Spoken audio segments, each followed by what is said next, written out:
Hello, everyone. How are you? Stuck at home because of COVID-19 and the lockdown social distancing. But what better way to spend the evening than with my good friends, with my little community of people here? I thought I'd have a nice night. I'd answer your questions, engage with you, tell you a little bit of what's on my mind. So I know people are still coming. It takes a while for everyone to pile in. So while folks are piling in, while we're getting ready to get going, I see people saying hello and such. I thought I might share with you all an anecdote or a humorous story that was developed by the Canadian populist and social organizer Tommy Douglas. Now, if there's any Canadians watching, they'll know who Tommy Douglas was. Tommy Douglas was the father of Canada's national healthcare system. He was a founder of the National Democratic Party of Canada. He was a populist, a progressive, not a Marxist, not a communist, but a progressive, a social democrat. And he would go around Canada speaking to labor unions, farmers associations, and he told this anecdote, which I think people might appreciate. This little story, I should say, not really an anecdote. It was kind of an allegory or a fable called Cats in Mouseland. He used to say that once upon a time, there was a far-off land where almost everyone was a mouse, right? There were men mouse, women mice, there were mice who drove cars, there were mice schools, there were mice hospitals, mice factories, mice farms. Everyone in Mouseland, except for a few, was a mouse. But Mouseland was ruled by cats. And every year, they would have an election in Mouseland to determine which cat got to rule Mouseland. And the people, or the mice of Mouseland, were being told that this was democracy. Because every year they got to go to the polls and they got to vote for which cat got to rule over them. And it was a problem because, as you know, cats eat mice. And a lot of times the laws were written in ways to enable the cats to eat mice. They would have rules about how big the holes were that these little mice could crawl into. They would have rules about how fast the mice could run away when being chased by a cat. And so they would have an election. And many of the mice who were upset, they would say, you know what, we are tired of this administration. We have had a black cat running the country for years. Things just get worse. We keep getting eaten. So this year, we're going to vote for a white cat. And so they voted out the black cat, and they voted in a white cat. And they would have debates in these upcoming elections. And the white cats would say, well, we think the mice should hide in holes that are square. And the black cats would say, no, we think that the mice should hide in squares that are round. And every year, the mice were told that it was a democracy because they got to go to the polls and vote for which cat got to rule over them and which cat got to make the laws that resulted in them being eaten. But according to Tommy Douglas, as he told this lovely anecdote, once upon a time, there was a little mouse who had the brilliant idea to come forward and say, wait a second, maybe the problem in Mouseland, maybe the problem isn't that we have a white cat or a black cat. Maybe the problem isn't that our mouse holes are round instead of square or square instead of round. Maybe the problem is that this is a country made up of mice, but yet we have a government of cats. And perhaps if we wanted to be really democratic and really enact the popular will, we should have a government made up of mice that would serve the mice of Mouseland. So immediately, this little mouse was put in jail because he was a Bolshevik agitator. He was a communist. The end. I like the story. I think it's a beautiful story. I think Tommy Douglas, and it's little anecdotes like that made the socialist movement great. When I first got involved with one of the leftist groups I was involved with, there was an older woman who had grown up. She'd been a child in the 1930s, and she had many of these little witticisms, many of these little allegories for explaining socialist ideas. And it was kind of the beauty. That was the beauty of socialism. It wasn't, 1,000-page books on surplus value. It was this kind of popular wisdom that working people are being exploited. The banks, factories, and industries ought to operate for serving the people, not serving the rich. It was kind of beautiful. So, with that in mind, as people are continuing to pile in, I see there's a good crowd of people. Some of you are already here. I thought I might read you from this book, Why Communism, by Moishe Olgin. And it has one of the most beautiful, most clear and precise essays I've ever heard arguing for communism. It's the first chapter of a 1932 pamphlet from the Communist Party, USA. This is how Moishe Olgin, a leader of the Communist Party, USA in 1932, this is how he presented the party program. He said, quote, this is the essay. You are a worker. You had a job for a number of years. Your pay was not high, but you managed to get along. You were a faithful worker. You never shirked. Perhaps you saved up a few dollars against a rainy day. Perhaps you were married and raised a family. You were decent and law-abiding. But one nice morning, you were told that your services are no longer needed. In plain words, you are fired. You are thrown out. There is a depression, they say. The employer has no more work for you. He cuts operations or he shuts his plant altogether. While you remain without a livelihood, he goes to his country estate or abroad to have a good time. He does not care to think what will happen to you. You plainly do not exist for the company any longer. It has no obligation toward its unemployed. And yet, come to think of it, you are not a stranger to this factory or mill or shop. You and the like of you have built it. You and the like of you have created all the machinery, all the raw material, and all the fuel which is necessary to run an industry. You and the like of you are the live power that puts motion into the dead matter of every industrial undertaking.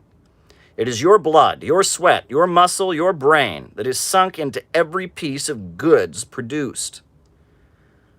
You have much at stake in this establishment. Your whole life. If labor means anything, this place is yours more than it is the owner's. It's part of your very self. Suppose now that you are told to go. You refuse to budge. Suppose many of you get together and say you're not going to stay where you belong and continue working because this is the only source of your livelihood. Suppose you say you are going to produce for the benefit of yourself and others. This thought may be strange to you, yet consider what would happen. The owner, who has never worked and who does not know how to work, would call the police. Most probably the riot squad would appear. Perhaps the militia would be called out. There'd be clubs and riot guns and tear gas galore. You would be clubbed and shot at, and many of you imprisoned, tried, and convicted for the sole crime of wanting to continue working at the machines and with the materials that the like of you have produced. Has it ever occurred to you that such a state of affairs is wrong? Take another example. You're a tenant. For 10 or 15 or 20 years, you've been living in a house. You have paid your rent regularly. You have paid off your flat several times over. Your landlord smiled at you as long as you were a good tenant. But now that you have lost your job, you have not paid your rent for several months. A sheriff comes. Your furniture is thrown out into the sidewalk. You are evicted. Yet you know perfectly well that it isn't the landlord who built the house. It is you and others like you who produced all the building material and actually constructed the house. Besides, you, the landlord, you made the landlord rich because of your payments. Suppose now you refuse to quit the house. Suppose you band together with your fellow tenants and declare you are not going to permit anybody to drive you out of the house. You are a proud American. You will not allow any man to turn you into a beggar. Again, you would be confronted with police clubs, courts, and jail. It looks strange, but this is the madness of the everyday practice of our great and wealthy country. Now, there are some notions that have been made clear before we proceed. We've said that the owner has never worked. Now, you might disagree with that statement. Doesn't a factory owner spend days and days in his office? Doesn't a banker keep office hours? Doesn't he go to the country club and golf links to rest after strenuous labors? The papers and the preachers and the professors tell you that the businessman is doing his share in production. They tell you that he is an indispensable part of the industrial organism. This is one of those incorrect notions that has been inculcated into the minds of our people from childhood on. In fact, the small businessman may still do some work for himself. The grocer works behind the counter, the cobbler works together with a few of his men, but the bigger the business, the less work remains for the actual owner. What does Morgan know about the operation of railroads and mines and restaurants? What does Rockefeller know about work in a coal mine or an oil refining plant? Remove Ford from the top of his pyramid, and nobody will notice the loss. Ford may have been instrumental in working up his business long ago with the aid of numerous engineers and workers, but he no more runs his business than the man in the moon.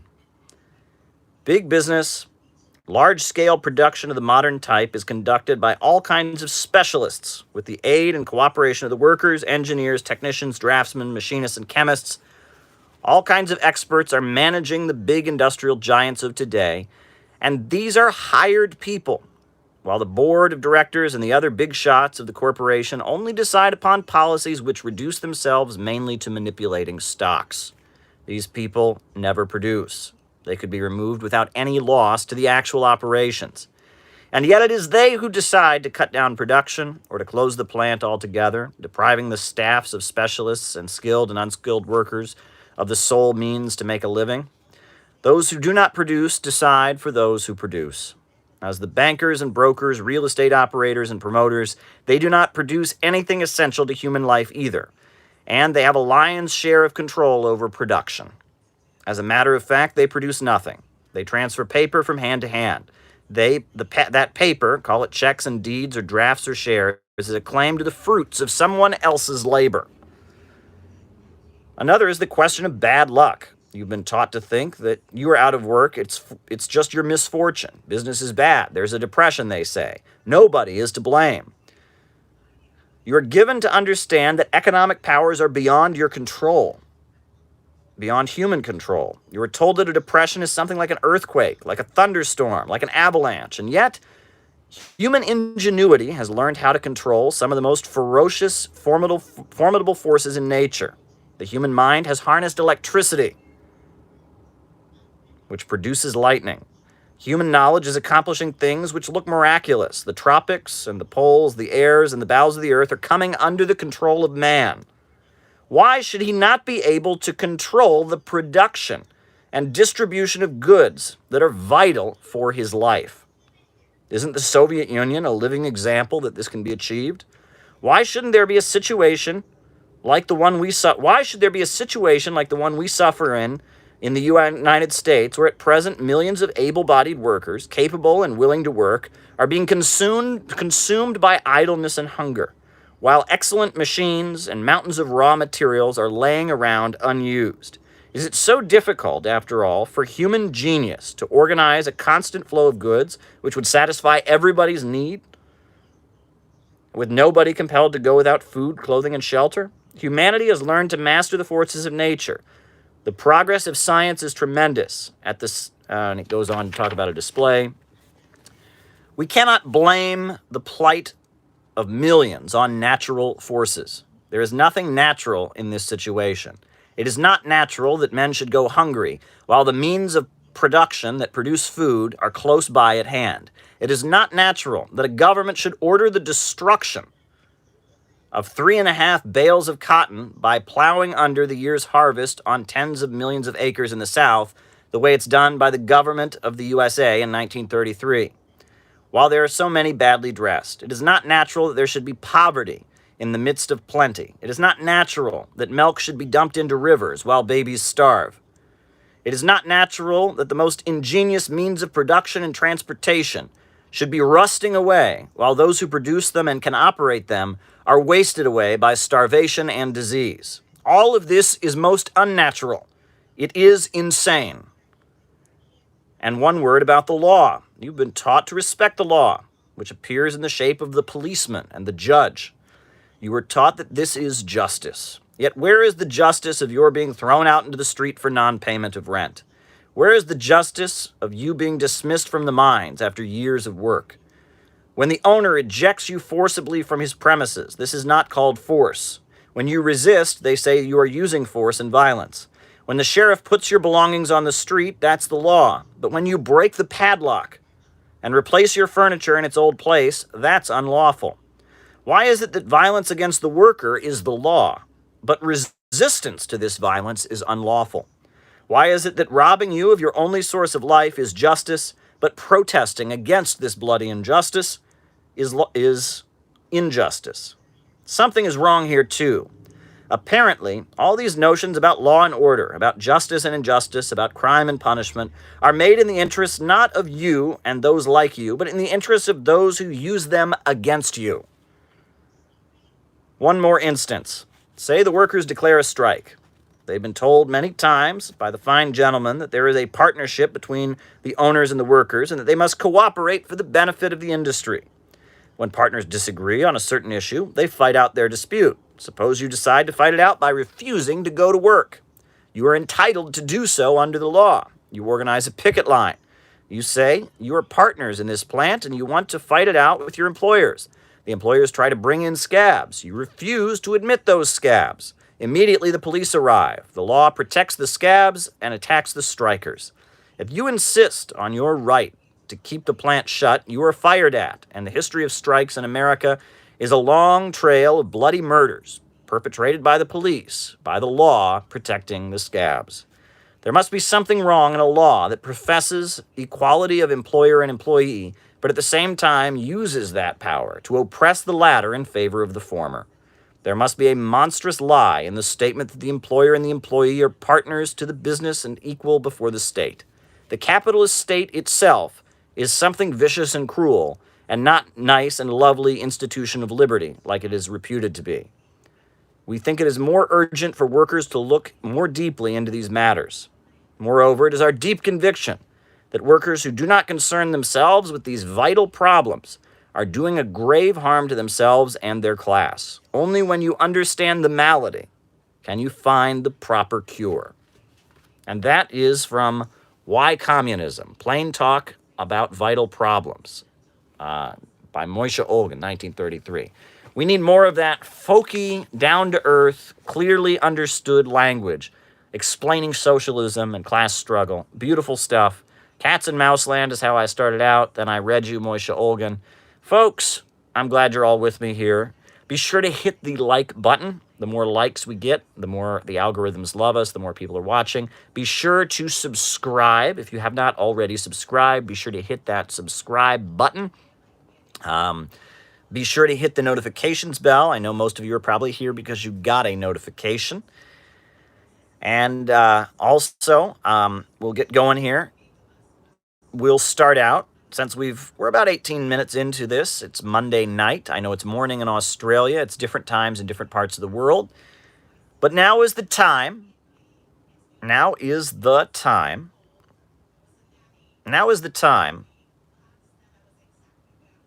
to give me your name and location, and I will call you out as I see you, and I will sip from my strawberry lemonade. I have not had an unnamed diet beverage in a month, folks, a month. But here we go. I will call you out as I see you. Boxbite from the Philippines. Peter from Belfast, Ireland. Olivizina from Portugal. Hi, Caleb. Cheers. Hey, Caleb from Sydney, Australia. Frank from the Netherlands. At work, Anthony Penza. Bendigo, Australia. UK. Ollie from the north of Ireland. Christian S. from Dayton, Ohio. Copenhagen, Connecticut. Youngstown, Ohio. Hi from Boston. Toronto. Michael from Phoenix. John from North Carolina. Daniel from Los Angeles. Shaniqua from Buffalo. She's proud of me. Well, thank you. Cleveland. Love you, Caleb. Ithaca, New York, United States. Joanne from Amsterdam. Hi from New Zealand. Mike Barson from the United Kingdom. Liverpool, UK. Iowa Today, says Dust James. Downington, Pennsylvania. Hi from Pennsylvania. New Jersey. Atlanta. Pomona, California. Javier from Argentina. Rami says love. Helen from Melbourne, Australia. Wave from West Virginia. Much love to Caleb from Portugal. Richie from Staten Island, New York. South Dakota, says Tommy Ferraz. Leipzig, East Germany, says Etatist. Pompeo from Washington, D.C. New York. Boston, Massachusetts. Solidarity from Northern Michigan. I meant San Diego, says Tommy Ferraz. I thought you meant South Dakota. Dallas, Texas, says Longworm. Sammy from East Germany. Las Vegas, says Alex Galicia. Springfield, Missouri. Good job on avoiding the beverage, says Sami. Hello from Salem, Oregon, says Alex Giovanni. Norway, says Halden. Halden, Norway. Memphis, Tennessee, says Thaddeus. Names and locations, folks. Peace from Claremont, California. Nail, the Irish Republican Marxist. Niall, the Irish Republican Marxist in Northeast England. Austin, Texas, says George Kraft. San Antonio, Texas, says Ricardo. Space Communist. Love Claremont. Great city. He's out in Los Angeles. Hey from Asheville, North Carolina, says Mark Lugo. Pronounced like Neil, says the guy from Ireland. It's Neil, but it's just spelled that way. Hey from Los Angeles, says Sam Hole. I don't even want to try to pronounce your last name because I'll get it wrong, sir. But glad you're with us, Sam from Los Angeles. Got a great crowd in Los Angeles, great crowd in Arizona and Michigan and New York, New Jersey, upstate New York. You know, we got a great crowd from Europe. We got a great crowd from Australia. Garden Grove, California. Never been there. It sounds like a lovely place, though. Right? Makes me think about China Grove, right? That was a big song by the... Who was it? They did it was one of those early rock and roll songs, China Grove. Some oldies music. Yes, folks. I'm drinking my strawberry lemonade. I'm trying to pass the time. I've been watching so much, Caleb, that you started showing up in my dreams, says Max Henson. Well, great. You know, get a psychoanalyst and talk to them about what those dreams mean and what I signify, right? But yes, folks,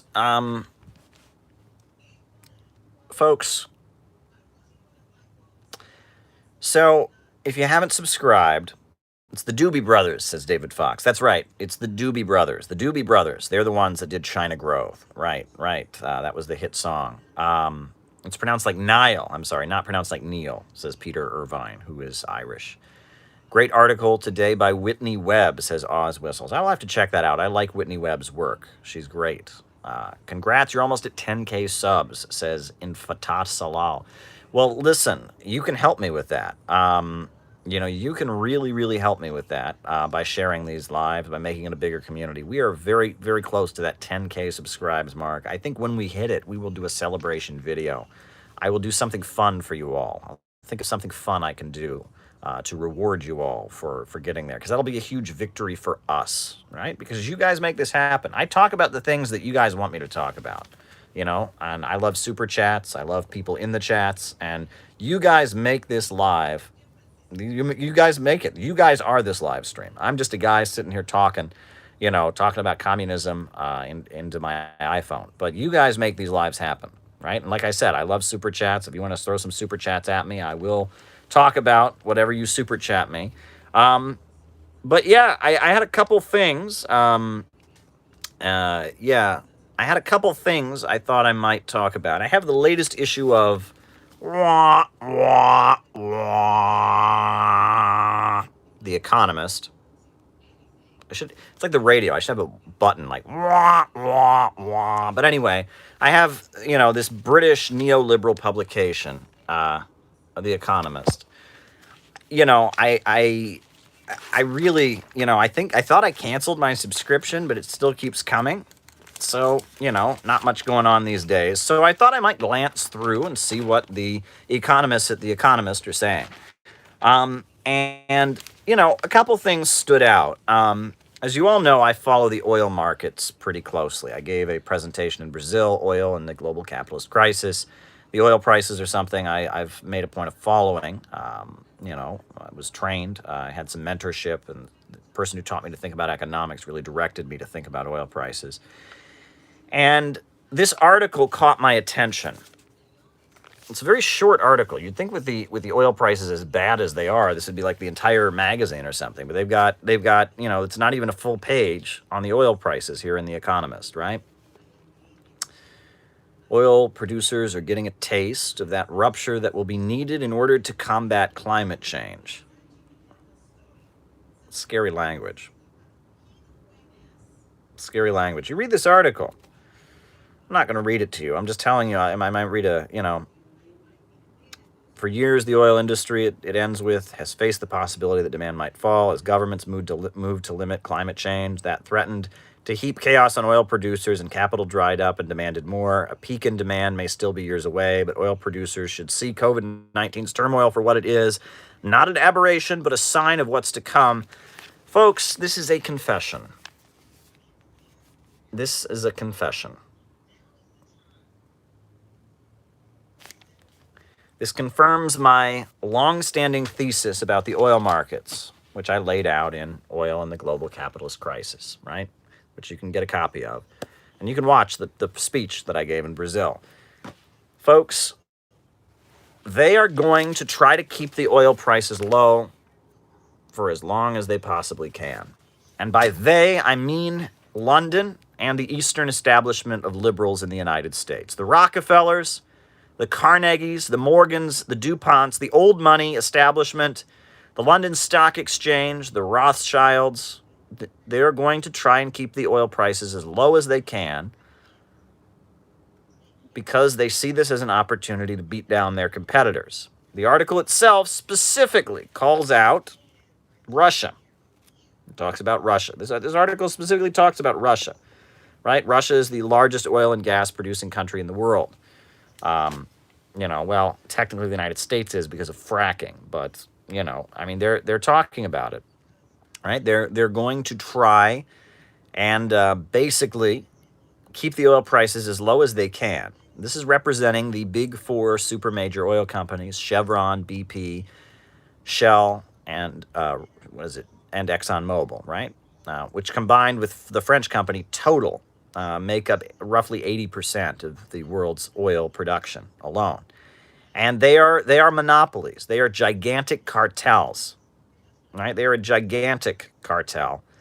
And they basically see this as a great opportunity to put their competitors out of business. They want to put Russia out of business. They don't like the fact that Russia is selling oil and has an independent economy because of that. They don't like the fact that Iran has an independent economy and is selling oil. They don't like the fact that Venezuela has an independent economy and is selling oil. Furthermore, they don't like the frackers. They don't like the fracking companies in the United States that use shale. They extract oil from the shale, and they want to put them out of business. And they see the low oil prices as an opportunity to put these folks out of business. And during the Obama years, there was a dramatic oil price drop, which I talked about. I was in Brazil talking about it when it happened. But that was nothing compared to this. We had negative oil prices, right, at the beginning of April. This was something else, right? We are seeing a fight between the bourgeoisie. With Trump, I think Trump would like to get that oil price up because he's funded by frackers. He works with fracking companies. He's got a lot of industrial kind of folks he works with. And Trump represents kind of an insurgent faction that wants the oil prices up. Obviously, Russia wants that price up. Venezuela wants that price up. Iran wants that price up. But the monopolists who control the global oil markets, right? They're in with Saudi Arabia, and they're in with Nigeria, right? The big four super majors in the United States that are tied in with all the big banks, they want very much to keep the oil price as low as they possibly can. And they're using global warming as the argument for it, right? They're saying, oh, it's good for the environment, right? Now, they're not supporters of nuclear power. They're not supporters of fusion energy. They're supporters of lower forms of alternative energy, solar panels, windmills, sure. But we should all just be poorer and global warming, right? And we should all just consume less resources. They should keep their monopoly, and we should just kind of keep the world as it is. That's their view. Whereas you have this insurgent entrepreneurial bourgeoisie in the United States, the Koch brothers, the fracking companies. You also have independent countries around the world that want to develop, and they want that oil price up, and they want the economy to go. They believe in growth, right? We have the no-growth monopolists, the managerial, ultra-rich, versus the lower levels of capital, the libertarian, insurgent bourgeoisie. And that's a divide that I've talked about for a long, long time. If you read this article, it starts out, it's been said that the blood gushing through the veins of the world economy. It's been said, oil, it has been said, is the blood gushing through the veins of the world economy. In 2020, the economy is bleeding red, right? And that's the case. We have an oil-based global order, and we desperately need to get out of a global, a global order, an economic global order based on fossil fuels. We have to get out of it. Climate change, for goodness sakes. But not just climate change. The fact that because the economy is centered around fossil fuels and because Wall Street and London control that market, have it completely cornered, because of that, the world is being kept poor. They have a monopoly. This is a bad situation. It's monopolistic stagnation. You want to use fancy economic terms? It's monopolistic stagnation. You have four big oil companies based in the West, and they're tied in with big banks, and they control the energy markets. And the energy market is their playground, and they want to keep it that way. And because of that, the global economy cannot expand. We have to get off oil, and that's why China has poured so much money into alternative energy. But at the same time, a lot of the countries that have been able to have socialism have done it on the basis of seizing control of their oil resources. We saw with Gaddafi and in Baathism and, Venezuela and Bolivarianism, a lot of that is about, using oil resources. So it's complicated. It's very, very complicated. But the oil markets, if you can understand the oil markets, you can pretty much understand the world. That's how Wall Street and London rule the world. They control the most vital resource at this time, which is oil. And they also control the natural gas. And so the world economy revolves around them. And if we could get off of fossil fuels, the world economy would no longer revolve around them, and growth would take off. There'd be a lot more entrepreneurialism. There'd be a lot more hard work and people being raised out of poverty. Why? Because a monopoly would be broken, right? If we could, and if you look at countries like China, China is an oil importing country. They import oil, right? And China knows that being dependent on the oil of the Western capitalist countries is one of their greatest weaknesses. And I've written about that, right? And, these low oil prices are good for China. But we know that part of the reason China is working so hard to secure the South China Sea is because they want to make sure that no one can stop the flow of oil into China. Now, I've got a super chat about Kwame Nkrumah, right?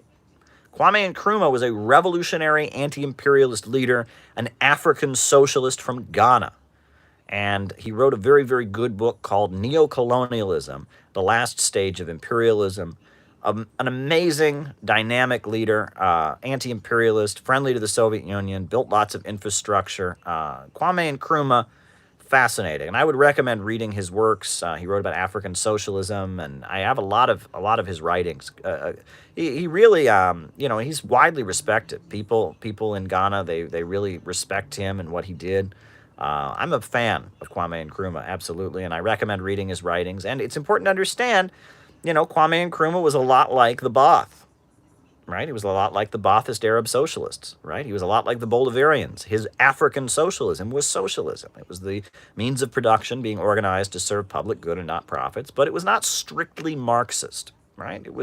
It was its own kind of thing, right? And those who would dismiss that as just bourgeois nationalism, who want to be dogmatic and say, well, he was not a member of the Communist Party of Ghana, therefore it's not real socialism. They're missing the point. I think that there's a lot that can be learned, and that book, Neocolonialism by Kwame Nkrumah, many people think it was that book that had a lot to do with the coup against him. That book really was a call for anti-colonial and anti-imperialist revolutions around the world. He met with Kennedy, but when he published that book, that was an anti-imperialist manifesto, and it went everywhere. People in the Arab world read it. People in South America and Latin America, Central America, they read it. People in Asia read it, and Kwame Nkrumah was somebody who really shook the world. He was an anti-colonial revolutionary. Yes, thank you for asking me about him with that super chat, because he was quite a dynamic person. What would happen in 2011? What happened in 2011, and how did they take Gaddafi oil? Okay, well, 2011, see, this was a very, very important moment for me in my political development. But yeah, 2011, in Libya, you had the Arab Spring that was going on. You had the Egyptian Revolution, you had the Tunisian Revolution, and these are events where social media was fomenting revolution, right? People on their phones and on Twitter and on Facebook, where Facebook was just promoting revolution. And the State Department was doing this. I mean, they saw there was mass unemployment in the Arab world, and they said, okay, let's do it now, right? We've got a leader whose name is Barack Hussein Obama, who met with Edward Said. They won't hate the United States. If we can have some kind of controlled release, right, and let all the unemployed people go out in the streets and protest, let people get their anger out about corruption in the Middle East, we'll have this explosion, and maybe we can manipulate it to serve the United States rather than work against the interests of the United States, right? That was basically what it was. It was a controlled release, and it was after the financial crisis. There was so much unemployment. There was a drought. Let's not forget there was a drought, right? So there was a lot of crops failed and all of that. So you had basically the U.S. State Department under Hillary Clinton say, let's have a controlled release, right? At this point, the Arab world has kind of the illusion that Obama is their friend, and Bush is certainly not in office, and let's manipulate this. And the CIA worked with the Muslim Brotherhood. Muslim Brotherhood's been a CIA-connected outfit for decades. They tried to overthrow Abdel Nasser in Egypt, and so we saw basically, I mean, some people even go as far as calling it the Arab Sting, but it was basically a controlled release. It was, we're gonna encourage people to go out into the streets, and nothing will come of it. It's very similar to what happened in Guatemala and Honduras a couple years later. They had this fake revolution, and it was against corruption. Corruption is bad, and the government stepped down, and everyone felt hurt, but nothing happened, right? This kind of fake social media revolution, hashtag revolution. This is a tactic the ruling class has developed. When people are upset, when there's problems, when there's turmoil, we stage a revolution on Facebook to make people think that there's something that happens, and we make sure that we break apart, that no real organization, that could build political power develops. So that was happening. And in Libya, right, there were a lot of folks in Libya who resented the fact that Gaddafi allowed so many foreign guest workers to come to the country. Gaddafi had a program. He said he would give a job to any African person who came to Libya. And, Libyans, by being Libyan, under the Libyan socialist system, they got a share of the oil profits. They got $20,000 when they got married, free healthcare, free education. And so there were many lighter-skinned North African Libyans who felt resentful of the fact that Gaddafi was helping dark-skinned Africans from around the continent. And they were resentful of that. There was also rumors that were spread. I wonder what agencies and but rumors were spread all over social media that Gaddafi was not a good Muslim, and that he had a Russian girlfriend, and that he was engaged in sexual activities that were not Islamic. And so rumors were spread all over social media, just blasted all over Libya, that Gaddafi, had girlfriends and all of this. And so, protests broke out, and some of the initial protests there may have been real grievances. We know there were some market reforms in Libya. Libya was moving closer to more of a Chinese model of socialism than the old Soviet model. They still had huge benefits for the population. But, there were among the population, there were huge, there were huge mobilizations to support Gaddafi, but there were also a lot of young people that were confused, and there were protests, and so a war started, and a couple generals defected and went to the other side, and a war started, and Gaddafi was winning the war. And every time Gaddafi was winning the war, there'd be increased calls for interventions until finally the United States and NATO went in there and bombed the place. And yeah, I mean, basically the Libyans didn't want to topple Gaddafi. And Gaddafi was so confident that the population supported him, he was just distributing guns to people randomly on the street because he understood that most of the people in the country supported him.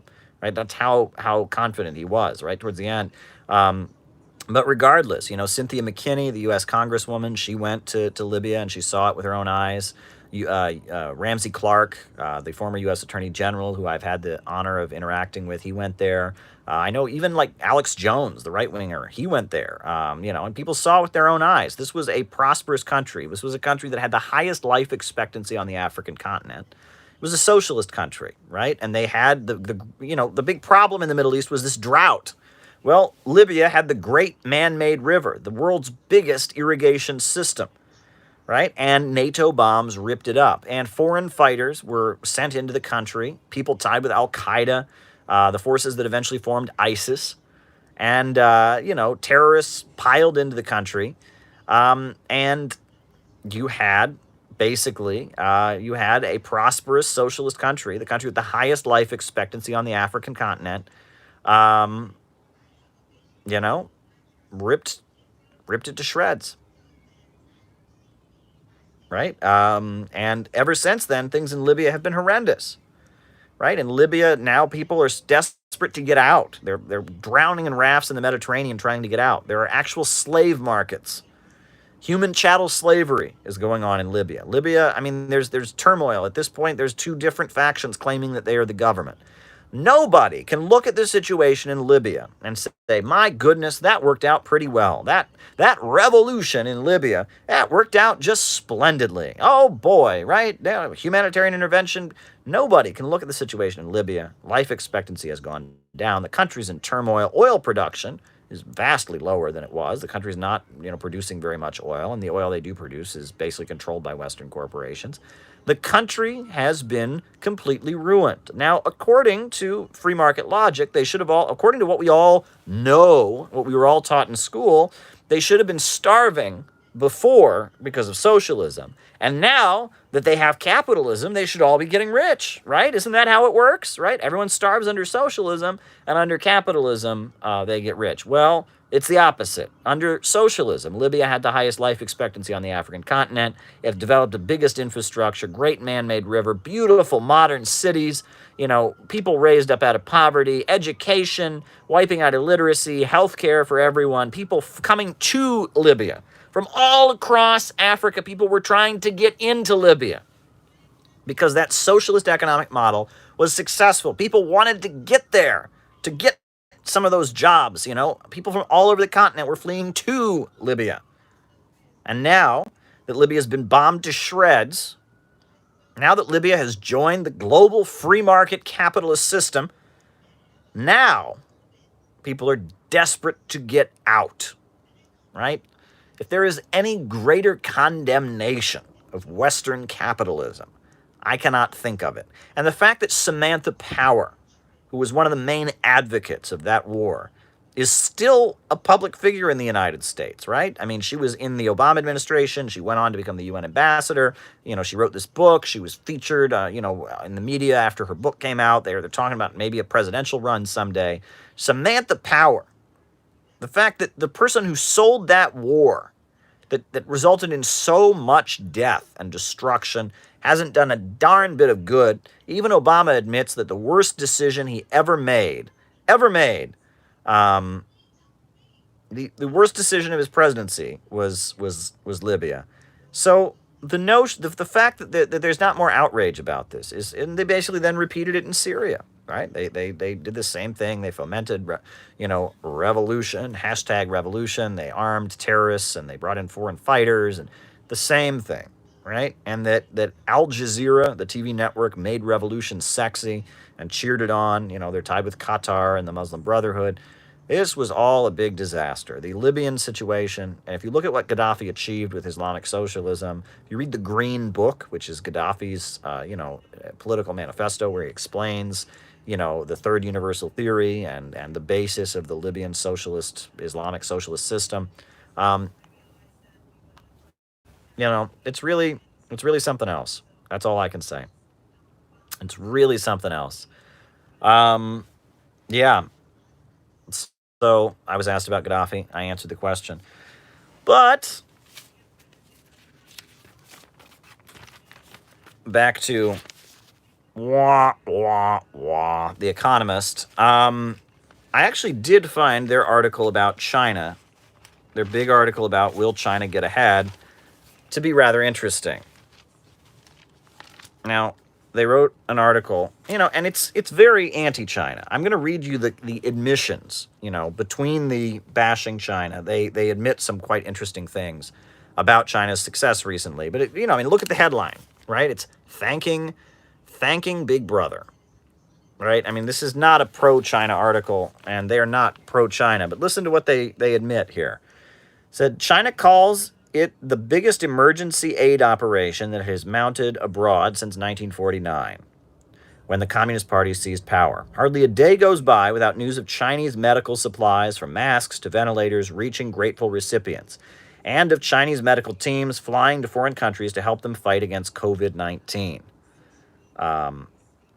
It says China has clearly achieved a dramatic reduction in infections at home. Almost all of the newly reported cases involved travelers from abroad. What do you think was the greatest leader of the 20th century? Okay, I'll get to that. 20th century. You're lucky I saw that. 20th century. All right.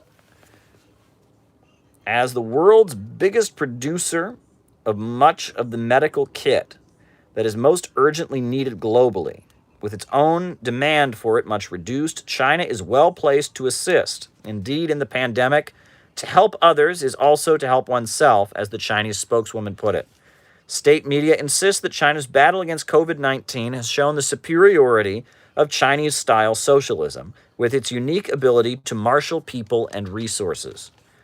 Burnishing Mr. Xi's image as a figure of global stature helps to reinforce this message. Any phone call between Mr. Xi and a world leader to discuss the crisis makes the headlines on state television.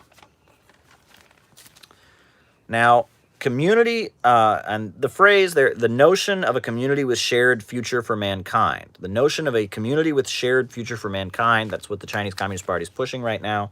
It says Chinese leaders do not offer a clear blueprint for shaping the global order. Back in 2017, Mr. Xi gave a hint of China's long game when he proclaimed that it had taken a driving seat in international affairs and would be moving closer to the center stage and making great contributions to mankind. This does not appear to involve converting countries to Chinese-style socialism. China's aims are often self-defensive, to protect itself from criticism and challenge territorial borders. Whether China will be able to take advantage of the pandemic to strengthen its global power will depend not least on politics and economies of China and America post-COVID. By stoking its economic growth following the global financial crisis of 2007 to 2009, China gained much clout while the West slumped. It may not be able to replicate that effect this time. Another massive dose of stimulus could cripple the country with debt. China is wary of repeating that tactic. Very interesting. China's going to come out of this ahead because they got COVID first. They mobilized the public. But yeah. They are going to come out of this ahead, and it's going to be a new world. And our leaders, they don't have any ability to mobilize the public. Look at what's going on with these protests, all these people defying the rules and all of that.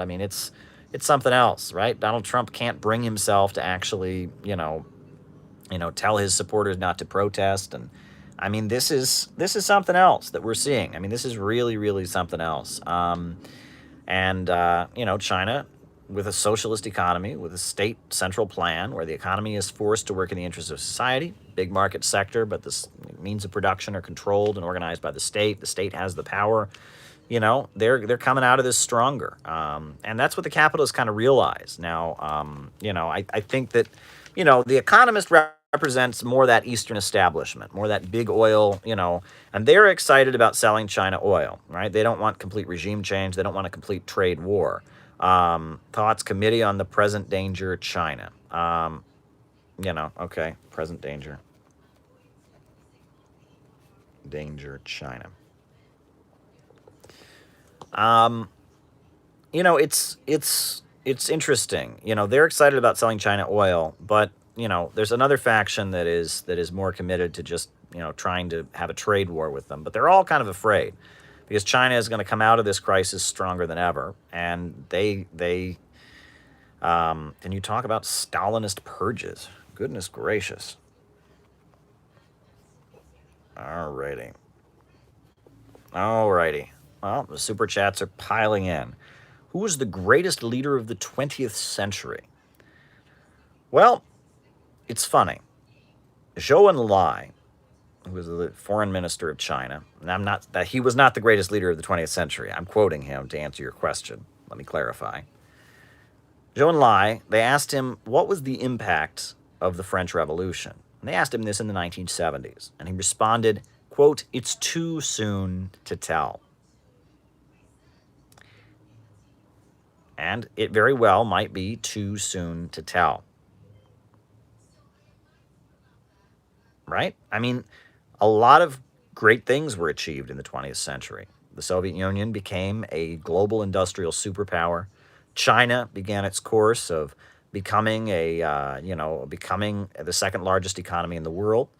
Right? I mean, people all across the world in many different countries lifted up their heads, broke free from Western capitalism, began organizing the economies to serve public good and not profits. You had with state central planning, all kinds of people lifted out of poverty, all kinds of industrialization took place.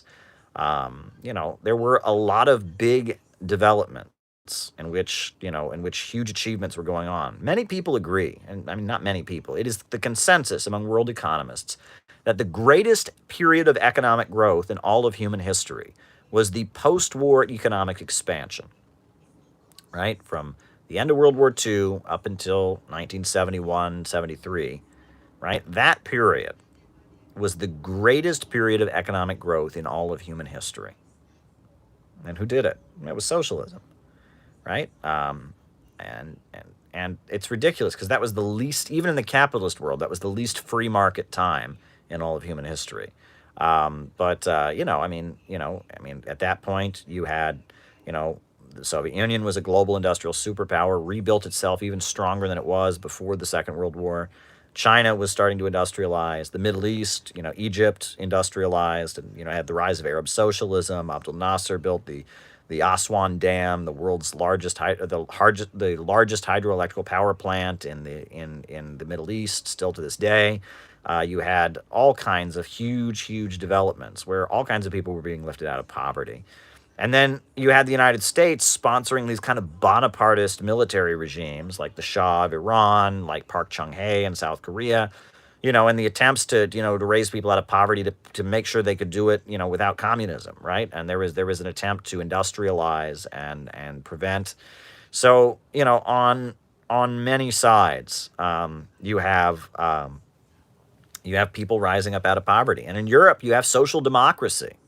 All right, the rise of, in Norway, Sweden, France, Germany, the government is basically employing everyone, and that there's, it's capitalism, but it's a huge welfare state. And that was the greatest economic expansion in all of human history. Never has the global economy been that productive. Never has that much economic prosperity existed as there was during the post-war economic expansion. That's just a fact. And the fact that anyone could be a libertarian and think that we need to privatize things. I'm sorry, but the post-war economic expansion, that was social democracy in Europe, that was Bonapartist regimes in the capitalist world, heavy state control, that was socialism, the height of global socialism coming out of World War II, Eastern Europe being industrialized and rebuilt with socialism in Asia, socialism in Latin America, and I mean, socialism produces economic growth. It absolutely does. I don't want to play that game of who's the greatest, right? And someone, I feel like that's a trap, right? I'm supposed to, and it's like Caleb was asked who the greatest leader was, and he said, I'm not going to give you that. And it's too soon to tell. We will know. I have a feeling. I'm sorry. When that chat went by about Chavez-like leaders, can someone repeat it? Chavez leaders. Can someone repeat that chat? I don't want to get it wrong. I want to give that person an answer. They gave me a super chat, so I want to give them a super answer. Like somebody asked about Chavez. If a Chavez-like figure takes over Brazil, would all the Latin American and Caribbean nations go socialist? Would we need a new Comic-Con? Okay, Chavez, Brazil, new Comic-Con. And what was the other one that went by? There was another one now that went by, right? There was one that went by. I said the Chavez Brazil one, and then there was another one, and I saw it, and then it is part of failing the revolutions. Is part of the failing revolutions the role of the state? Okay, failing revolutions, role of the state. Okay, so why don't we just start answering these in the order that I got them? Okay, so we did the 20th century thing. You didn't corner me. You didn't trick me into saying that somebody that you can demonize me is the greatest in the century. Nice try. And present danger in China. Yeah, there is a huge effort in the United States to just, number one, deflect blame from the fact that our capitalist government is just completely failing when it comes to to the situation, completely failing when it comes to the situation with coronavirus. So they want to blame China for it. Plus, there was already a trade war. There's already a lot of domestic manufacturers like Apple. Like Apple's not a domestic manufacturer, but Apple sees China as their competitor because of Huawei. And there's a lot of American corporations that see China as their competitor. And so now they're going to use this and push for a bigger trade war. And even Democrats are kind of going along with the blame China thing because they need to blame somebody. They don't want there to be a domestic explosion. I know that Ocasio-Cortez has been talking about, the need to cancel the rent, and she's been saying some interesting progressive stuff. But for the most part, the Democratic camp, they don't scream against China as loud as the Republicans are, but they're doing this. And, the China lobby, I've talked about all that history. But yes, there's a huge push from the capitalist class in the United States right now to blame China for this. And I mean, it's ridiculous. China warned the world about this. China beat this before anybody else did. They were ahead of the game. They were warning everybody about how dangerous it would be. A comrade has asked about the funding of the Bolshevik Revolution. Oh, okay. Yeah. I will address that. It's a very important question. Funding Bolshevik. All right. Okay. Stalinist purges. Well, look, okay, let's talk about this. Everybody, from the most staunch supporter of Stalin to the people that are the most not, will tell you that what the period that they call Yezhovshchina, or the Great Terror, in the late 30s in Russia was terrifying. It was horrific. There was a mass fear among the population of Nazi spies and foreign infiltrators, and people got into a hysterical panic, and they started turning each other in, right? And that was happening. And the main target was not average working people, right? It wasn't people who worked in factories. It was mainly government people who worked high up in the government, bureaucrats who were the target of the purges. But there was an atmosphere, and it really, purge is not the right word. Purge refers to when the Communist Party expels everybody and they have to reapply. That was, the Bolsheviks did that in the early 20s. It was the Great Terror, the Great Fear, Yezhovshchina. Yezhov was the leader of the secret police, and it was a period of great fear. Now the specifics of it, I'm not going to get into, right? I mean, it came from the population. Everyone was afraid. People were turning each other in. Eventually this leader of the secret police, Yezhov, was executed. And it was argued that he was using the Great Terror for his own ends. Stalin, called him out, and, but, I'm not going to get into the specifics of it. Because I don't really know. And I don't think we really know. We weren't there. Right, you hear stories about, these modern apartment buildings that people were living in, right? Peasants who'd lived in huts for generations all of a sudden had modern apartment buildings with running water and electricity, but they might have to share a bathroom, and there might be like 3 or 4 families that would have to share a bathroom, and they would fight with each other, right? And there'd be a fight about who's using the shower or whatnot, and somebody would turn somebody else in. Well, that's awful, right? And say, oh, he must be a Nazi spy or something. That's awful, right? And that, that that in a moment where people are being stoked up with fear, but the fear in a large way was justified. The fear, right? Because I mean, do you think, right? We know how much money the capitalists spend to spy on each other, right? Even when they're allies, right? I mean, look into the facts of how much the capitalist governments of this world spy on each other, right? I mean, the American and governments that are aligned with each other, right? The French government and the American government. It's come out many times, them spying on each other. The German government being spied on by the Americans. We know Angela Merkel's phone was tapped long before she was prime minister, right? You can read about the Israeli spies. The USA is the biggest supporter of Israel and funder of Israel, but they've caught Israeli spies and put them in prison. The capitalist governments are always spying on each other. So to think that they weren't infiltrating the Soviet Union, trying to sabotage the Soviet Union from within, trying to disrupt all economic activity there is an illusion, right? The fears were very justified. You had the Nazis who said their goal was to rid the world of Bolshevism. You had Western American capitalism, British capitalism. So there were spies all over the Soviet Union. There was fear among the population. There were people that were trying to destabilize the country, I'm sure. Now, to what extent, we know about the trials that eventually happened. I'm not going to get into that because I don't really, it's very complicated and I don't know it well enough. What I do know is that a lot of people were very afraid and that everybody, even the most staunch Stalin defender, will admit, but will confirm that a lot of people went to gulags who shouldn't have been there, A lot of people suffered who shouldn't have suffered. And it was, it was a period of great fear and terror. And it was a moment of great trauma for the population. And I mean, there's no reason to gloss over that. There's no reason to poo-poo that and say it wasn't a scary time and that awful things didn't happen. I don't necessarily think we should draw the conclusion from it that certain people would like us to draw. People say, oh, well, that proves communism. No.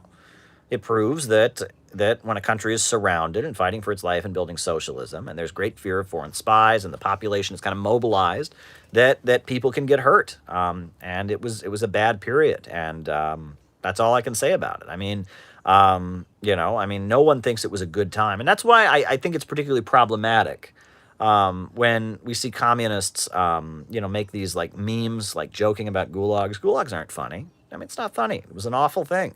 Right? Don't make gulag memes. Don't joke about it. You know what I mean? It was an awful time. A lot of people who shouldn't have been in gulags, who were just dedicated communists, who got on the wrong side of somebody or got into an argument, went there. It was a period of great fear. And Yezhov, the man who carried it out, the man who presided over the secret police, was executed for it because it was such a disaster. It had huge consequences. So that period, Yezhov-Shina, Great Terror, was a bad time. We can all agree it was a bad time. We don't have to come to anti-communist conclusions about it. No question that a lot of good people got hurt and it was a bad time.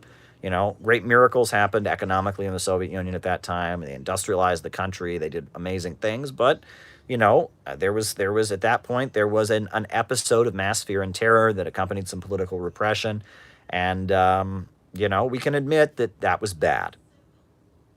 And we can admit that was bad. We can admit that it's possible that there certainly were Soviet leaders, who played a very negative role and pushed it on. Which Soviet leaders were they? I don't know the details enough, but bad things happened, right? A lot of people who went to gulags shouldn't have been there. And that's all there is to it. And that's, again, this is like that first question, like it's a trap, right? I'm supposed to like deny that anything bad happened, which I am not doing. And then you can go, aha, Caleb said that, and no, I didn't, right? I've said that socialism has had huge economic successes, but I admit that socialism has had big political problems. But yes, as someone pointed out in the chat, during World War II, the United States interned the Japanese. That was absolutely wrong. And the Communist Party USA complied with it, basically expelled all of its Japanese members and told them to go to camps. That was wrong. They admit it was wrong, right? Do we have to not support Roosevelt? Do we have to not support the United States in World War II because of Japanese internment? Of course not. Of course not. We can admit the United States was right in World War II. American soldiers, American working people were very heroic on the battlefield during World War II, but Japanese internment was absolutely wrong. We can admit also that the Soviet Union did amazing things, industrializing the country, raising people out of poverty, taking a poor country and turning it into industrial superpower. We can also say that the great terror, Yezhovshchina, that was wrong, right? You don't have to blindly apologize. Here's a great example of hypocrisy, right? And we have to get past this all or nothing thinking. This is, you have to think scientifically. Thanksgiving, right?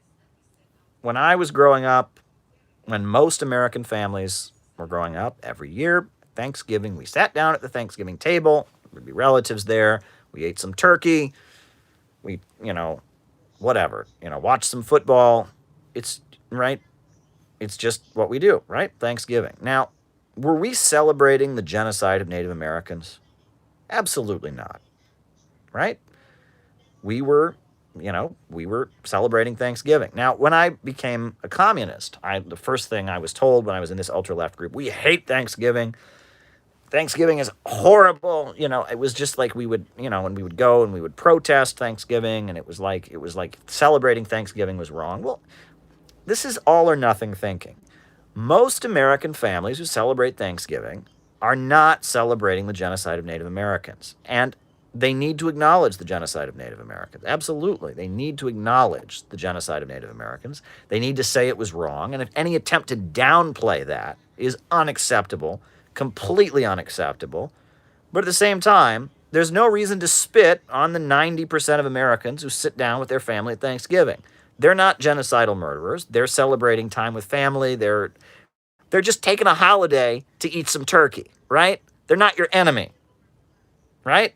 Most people who celebrate Thanksgiving are not your enemy, right? And if you make them your enemy, and I did this when I was an ultra left, it was, oh, how dare you celebrate Thanksgiving? You're celebrating come on. It's a day off work. You know what I'm saying? I'd say at Christmas time, most people are not celebrating the birth of Jesus either. It's winter time, it's winter solstice. They want to buy stuff. It's a celebration of consumerism. You know what I'm saying? And the Thanksgiving myth has been refuted very beautifully, right? That story they told me in elementary school. It's funny how behind the times my education was. I grew up in Ohio. I went to kindergarten in the early 90s, and they were still teaching us this, this romantic story about pilgrims and Native Americans sharing everything, getting along fine, that whitewashed all the crimes.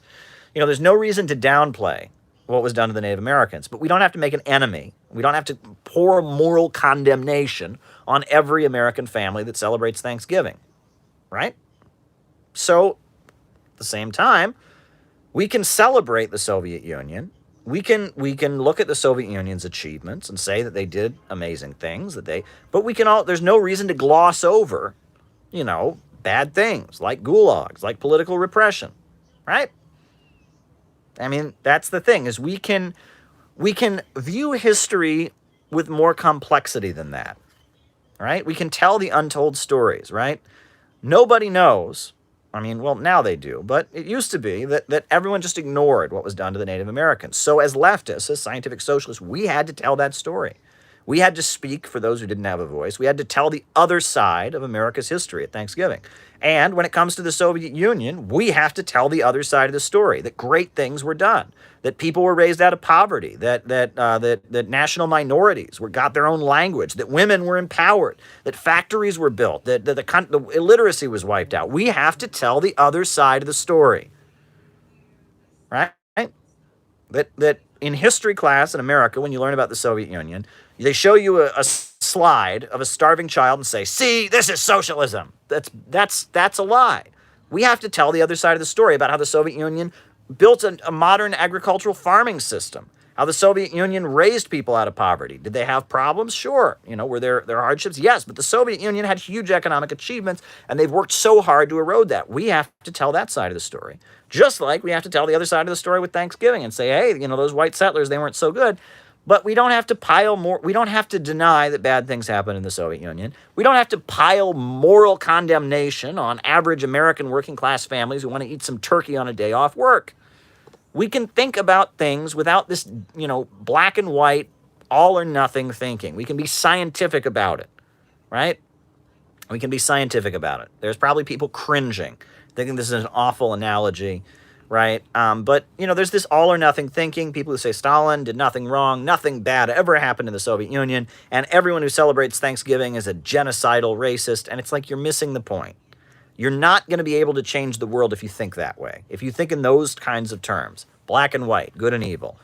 And I'm telling you, the Soviet Union, there's a whole other side to the story. There's amazing things that were accomplished there that nobody ever wants to talk about. They've made it almost a crime if you say it. Bernie Sanders said that Cuba had a great, education literacy system, and they almost they condemned him for it like it was a crime. Why? Because you're only allowed to tell one side of the story.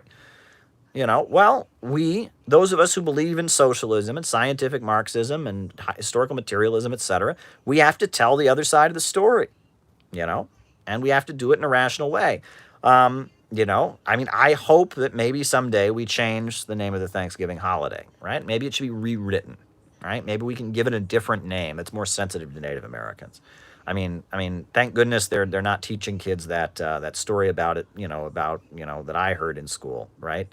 But we need to be sensible about it. But at the same time, all or nothing thinking. We don't need that. We can acknowledge that bad things happened in the Soviet Union, but we can tell the other side of the story, that socialism had huge economic achievements that no one ever talks about because they repeat this stupid neoliberal narrative. It's complicated. History is complicated. The world is complicated. And if you're not allowed to acknowledge that, right? If all you're allowed to say about the Soviet Union is, look, starving child from the Ukraine, that's all of Soviet history. Well, that's not scientific, and we can't learn from that, and we need socialism now to get out of this crisis. I hope that answered the question. Maybe that was a little bit weird and awkward, but I think you get the point, right? I see other people did get that same story about, So I'm asked about if there was a Chavez figure in Brazil, would it lead to socialism all throughout Latin and South America, a new Comic-Con? That's an interesting question. Well, first of all, a Chavez figure in Brazil couldn't be like Chavez, right? Because Chavez took power in an oil-producing country, and he was able to use control of the government to control the oil, so they were able to quickly take control of the economy very quickly. Brazil, they have a state-run oil company there. It's one of the biggest companies in the world, Petrobras, but it's not enough. They have a much bigger economy than that. They're not an oil-centered economy. They have a lot of agriculture, for example, in Brazil. They have a lot of farming, a lot of cattle, a lot of steak, a lot of they have a lot of corn and agricultural products they export. It's complicated. So you couldn't exactly have a Chavez figure. It wouldn't work that way. Lula da Silva, who was the president of Brazil for a long time. Now, when he was president, and the same for his successor, Dilma Rousseff, they both very much kind of walked the middle of the road, right? They were socialistic, but and I remember Barack Obama on the campaign trail condemned Hugo Chavez, but he said he liked Lula da Silva. He said he's socialist, but he's, they tried to kind of have it both ways. They were kind of middle of the road. And they didn't nationalize a lot of stuff, right? They had a lot of social democratic programs, but they didn't nationalize things. And there was kind of a divide. And there was a lot of debate within the Workers' Party about which way forward. And they kind of chose more of a social democratic reformist path. They didn't do what Venezuela did, where they went full on into socialism. But now, after what's happened with Bolsonaro, after Dilma was forced out of office and Michel Temer, so now the Workers' Party has very much shifted. Now the Workers' Party is more radical, right? They're much closer to the Communist Party. So it's very, very complicated, right? So now the Workers' Party is not the same Workers' Party. They're much more radical than they once were. And they talk, much more Marxist. And their program now is much more to the left because Brazil is facing a big economic crisis, right? Ever since 2016, when neoliberal free market reforms got in there, that things have been getting worse and worse and worse. So Brazil is shifting, the Workers' Party has shifted. So, would that lead to Comic-Con or something like that? Well, Comic-Con, that was a Soviet thing. That was, it wouldn't lead to that. There's ALBA, right? Bolivarian Alternative for Latin America, the ALBA Bank that was set up. So it would certainly be a game changer if the left were able to get back in power into Brazil. That would be a very, very good thing for the forces around the world that are opposed to imperialism and want to raise people out of poverty and want to fight against the rule of profits. It would be a very, very good thing. I'm not sure you could necessarily say it would lead to all the things that you're saying it would lead to. Let me put it that way. I hope that answers your question. Okay, failing revolutions and the role of the state. That's interesting. It's almost cliche. I almost kind of, it's cliche in leftist circles to talk about Chile, right? It's Chile, the 1970s. You had Salvador Allende, who was a Marxist Socialist Party member, got elected, he got elected, and he took office, and he was, on a socialist platform. He was nationalizing industries, and there was kind of a middle class mobilization of women banging pots and pans to protest against him, and then the military removed him, and they set up the Pinochet dictatorship. And so a lot of people say, well, that was the problem, is that he didn't have a violent revolution. He just tried to get elected and take power, right? And that was the basis, right? And a lot of Latin American revolutionaries believed that. In the 70s and 80s, I mean, it was all armed struggle. It was guerrilla warfare. The United States was backing military dictatorships in places like Colombia and Nicaragua and places like that. And the people responded by waging guerrilla warfare against them. And it was understood that, look, Chile, we tried to have a peaceful revolution. They wouldn't allow it. At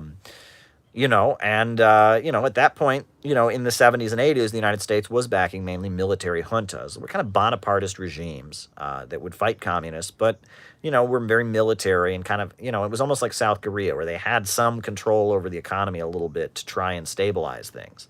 Now, in Chile and in Argentina, they were implementing neoliberalism. I mean, it was like free market economy with a military government, right? So they were kind of getting rid of Peronismo, right? That kind of nationalist, populist stuff. But what was weird is, in the late 80s and early 90s, you had shifts, in Latin American politics because, most of the bourgeoisie would prefer to have somewhat of a quote unquote democratic system, right? When you have a Bonapartist regime, a military dictatorship, some capitalists win and some lose, right? Capitalists would much more prefer to have, rule by consensus, government hands off, open marketplace, right? They don't like it when there's like a straight up military junta. And with the threat of the Soviet Union, overthrown, a lot of Latin American countries started to open up, and you had free elections in different countries, and you had more of an open system, and that created space for communists to get back into the political struggle. And again, you had a complete reorientation. In the 70s and 80s, the orientation of communists was they were going to go on the countryside and lead guerrilla wars, Nicaragua, El Salvador, Colombia, etc. But it switched in the 90s because you had more of an open system where you could organize in the cities and you could build popular fronts. And Bolivarianism very much emerged as popular frontism. It was an anti-neoliberal movement, right? It was mass organizing. It involved, in a lot of cases, it involved Roman Catholic Church priests. It involved, kind of more nationalistic capitalists who maybe didn't agree with socialism but didn't like being beaten out by the free market, and American companies coming in and putting them all out of business. And it was populist. It was the role of the state. You want to talk about the role of the state? Well, what's interesting though is in Venezuela they did. The role of the state has changed in Venezuela. I mean, I'm telling you, right? There was not a violent overthrow. You didn't have a revolutionary civil war, but in Venezuela the state has changed hands. I mean, the military of Venezuela is more pro-communist than most of the population is. Right? They get their military training in Cuba. It's very ideological. They have the Bolivarian militias. For example, which are civilian, like Marxist, militias built among the population, like young people who are communists with guns, right? They have the communes, which are like the base of support. I've been to these neighborhoods in central Caracas. I've seen it with my own eyes, and the reason that Venezuela is not Chile, right? It's not. I mean, the military is they built a whole new army, basically. They have a new constitution, a new army. They have a Marxist party in power. I mean, Venezuela was able to peacefully transition to be closer to something like Libya or something like Cuba, right? They were able to do that, right? They didn't have a revolutionary civil war. They did have the coup. They've had, unrest throughout the country, sure, but they didn't have a revolutionary civil war. They were able to peacefully take control of the state and then completely restructure it. They built a new state with a new constitution, popular assemblies, Bolivarian, Venezuela, you could say, well, what about the role of the state? Well, they changed the role of the state. Bolivia, not so much, as we've seen, right? There was a mass mobilization. There was a huge base of support, but the military didn't really get touched, right? So it's complicated, right? These things are very, very complicated. But, the main thing is that the state, the role of the state, to have socialism, you can't just take control of the state that already exists. The state has to be changed, right? You need to change the functions of government, right? Now, how does that happen, though, right? I mean, in Venezuela, they were able to get elected, And then they passed a new constitution. They fired military leaders. They brought in different military leaders. They sent the military to get training in Cuba, and they were able to change the state. The state changed. They built a new state. They took control of the old state and they built a new one. It's actually kind of similar, in a way, to what was done in the United States. I mean, it was not a socialist revolution, but the anti-slavery revolution, right? The Second American Revolution, the Civil War. The way that I believe it was, which poet was it? I can't remember his name. It was the poet who wrote. He was very supportive of Abraham Lincoln, and he actually wrote, it was kind of a song, Old Abe Lincoln came up from the wilderness, but the next line in the song is, old Jeff Davis tore down the government, tore down the government, tore down the government. Old Jeff Davis tore down the government many long years ago. So old Abe Lincoln built us up a better one, built us up a better one. And it was true, right? Lincoln took power peacefully, but he was basically forced to completely, over the course of the American Civil War, the U.S. government before the Civil War and after the Civil War was not the same. I mean, it was a completely new government. The military completely changed. It became more what it is today, right? The notions of states' rights and all of that. I mean, it was, Lincoln built a new government. There was a revolutionary change in state power, right? The slaveholders were completely locked out of the political system during the Civil War, and a new military apparatus was built. It was, he had to completely change the government. Now, Chavez took power, and he completely changed the government. And it was gradual, but new constitution, new military leaders, they did change control of the state peacefully. And then they were forced to defend it violently. They've had many coup attempts, so it's complicated, right? Whereas Allende didn't change the nature of the state, right? The military was never touched. He just kind of was trying to build socialism. You need to change the nature of the state. And when we do build socialism in the United States, we're going to, I'm sure that will require all kinds of constitutional amendments. There will be changes in how our military is set up. There'll be changes in how our policing agencies are set up. You can bet that. You can absolutely bet that. Our state, in order to have socialism in the United States, our state will have to drastically be rebuilt. We'll build a whole new government, basically. That doesn't mean that there has to be a civil war. That's different, right? It's complicated. These things are not as simple as you make them. But, in Lenin's book, The State and Revolution, he says the state is a body of armed men. And it is, right? And that when socialism takes power, you have to build a new state. You have to create a new state, and that requires community assemblies. That's what the Soviets were. That's what Bolivarian circles were. That's what the committees to defend the revolution in Cuba are. Yes, the nature of the state must change. No question about it. And people jump from there and say, oh, that means that we have to have a revolutionary civil war. No, it doesn't. Not necessarily.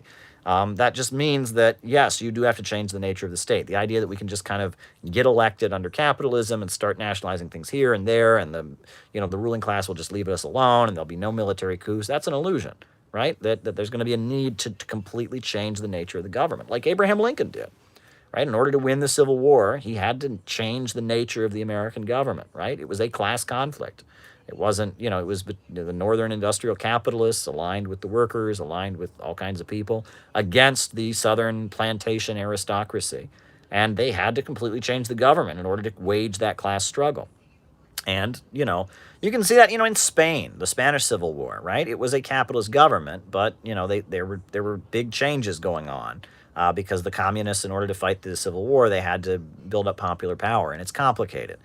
These things are very, very complicated. So I hope that answers the question. That's a very long, it's a complex question because you get people that are just straight up reformists that say, oh, well, socialism just means, higher taxes on the rich. And then you get people that, that say, oh, bloody civil war, ultra left elements. It's not that simple, right? We have to recognize that the state, the government, right, it's not elected leaders. The government is the people, the bodies of armed men. And if you're going to build socialism, those bodies of armed men have to change, right? You're going to need to build new institutions. And they did that in Venezuela, and that's why they're still in power, whereas other countries haven't been able to do that. All right, so funding the Bolsheviks. This is an important question, right? So it is widely acknowledged, nobody denies it, that, during the Russian Revolution, in the lead up to the Russian Revolution, the Germans gave money to the Bolsheviks, right? How much money did we give them? Did we give them? I'm the Germans, right? How much money was given by the German government to the Bolsheviks? We don't know. We don't know. And the response of the Bolsheviks, when I mean, this was widely in the media, and they would ridicule it. They'd say, "Oh, and they would always, the reports would say they were given $1 million or $2 million, and they'd say, "Oh, that's all it takes to have a revolution, just a couple $1 million." That's a good point, right? They didn't take power because they got German money. It's not like they were German agents, but you know, they did receive some support from the Germans, and that was because they were the anti-war party. And they wanted to end World War One. They were anti-war, and the Germans realized that getting Russia out of World War One would be to their benefit militarily, and that was a fact. But it's also important to remember that there was a huge section of the Russian ruling class that felt that way. Also, there were a lot of Russian capitalists who felt like World War One was hurting their profits. It wasn't in their interest, right? They wanted to make money trading with Germany. Germany's right there, right? They didn't want to be in a war with Germany, but the Tsar and the British and the Americans, and so okay. How do you tribal sovereignty?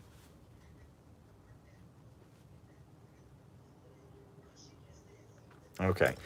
I mean, there was a lot of German support for the Bolsheviks because they wanted to end World War One. There was also a lot of support for the Bolsheviks from capitalists who wanted to end World War One. The Bolsheviks were this mass political grouping that wanted to end World War One, and they had a lot of labor unions they controlled.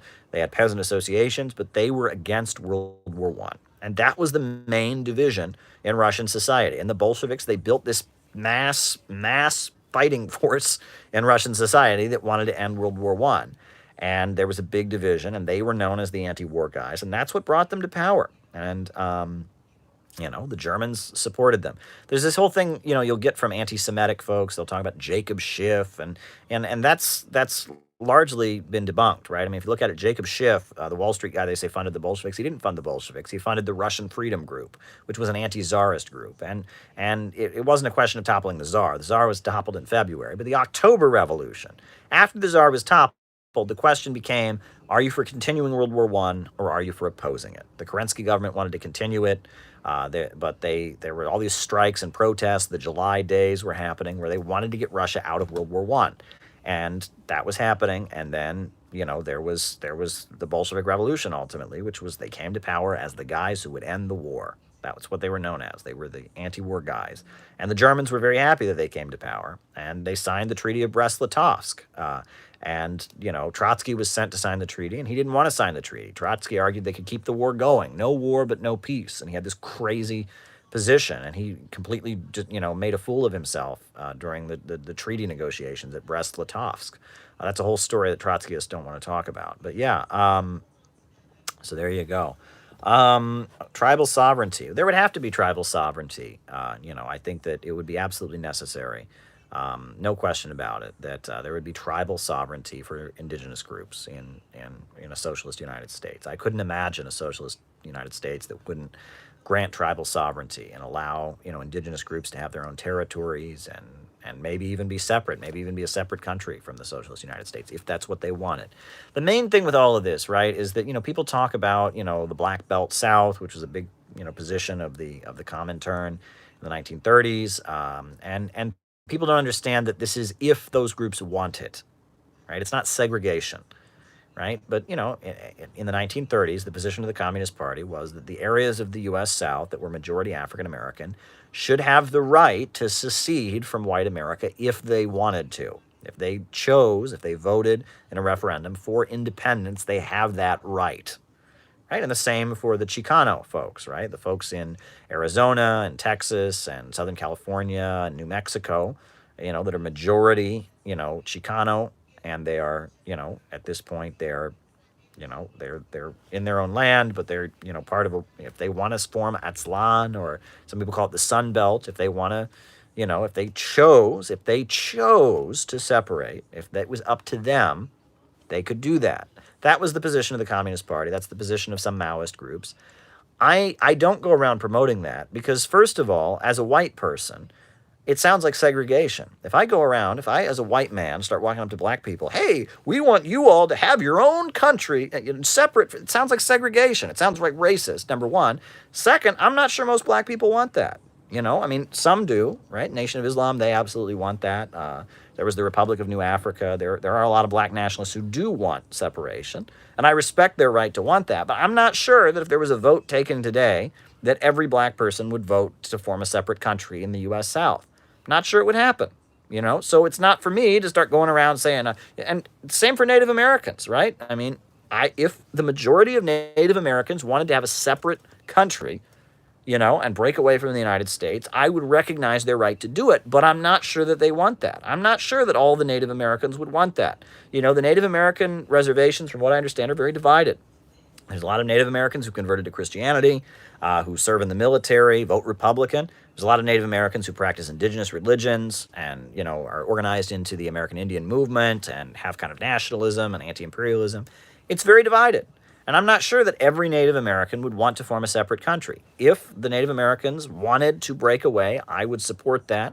If the black people wanted to break away, I would support that. If the Chicano people wanted to break away, I would support that. But it's not for me as a white person to go around advocating that.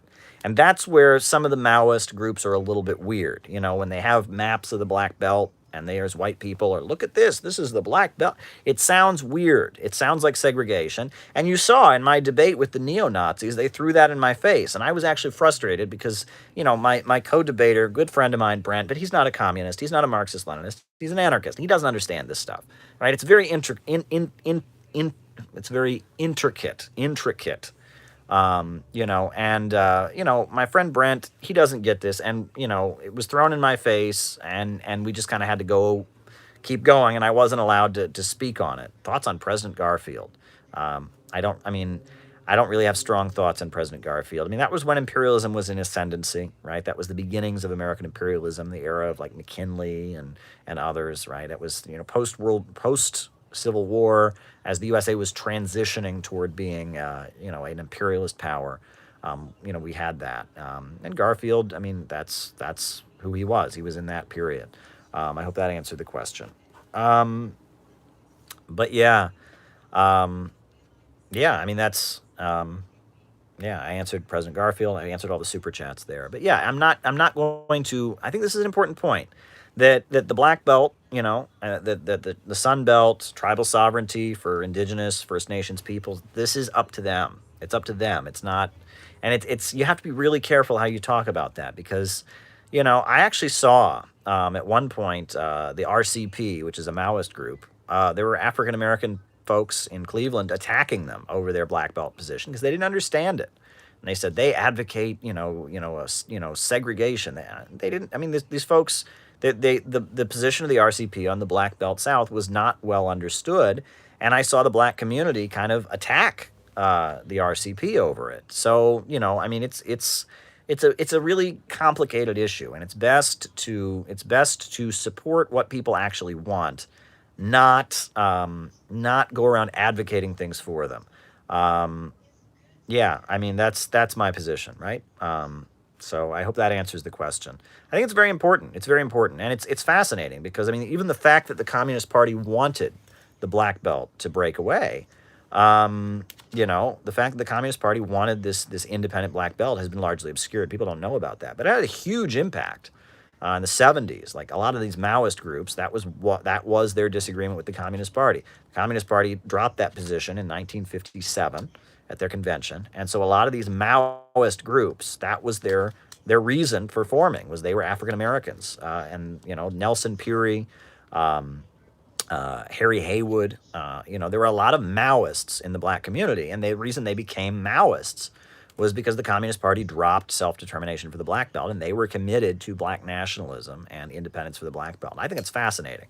It really is. And, the Nation of Islam, it was formed in the 30s, and they picked up that demand. The communists wanted independence for the Black Belt, and so the Nation of Islam adopted that demand. And there was the Republic of New Africa, which was like, kind of a communist black nationalist group in the 70s. For a while, until he died, the mayor of Jackson, Mississippi was Chokwe Lumumba, and he had been a member of the Republic of New Africa, and he was for independence for the Black Belt. So it's a complicated issue. Yeah, very much so. Folks.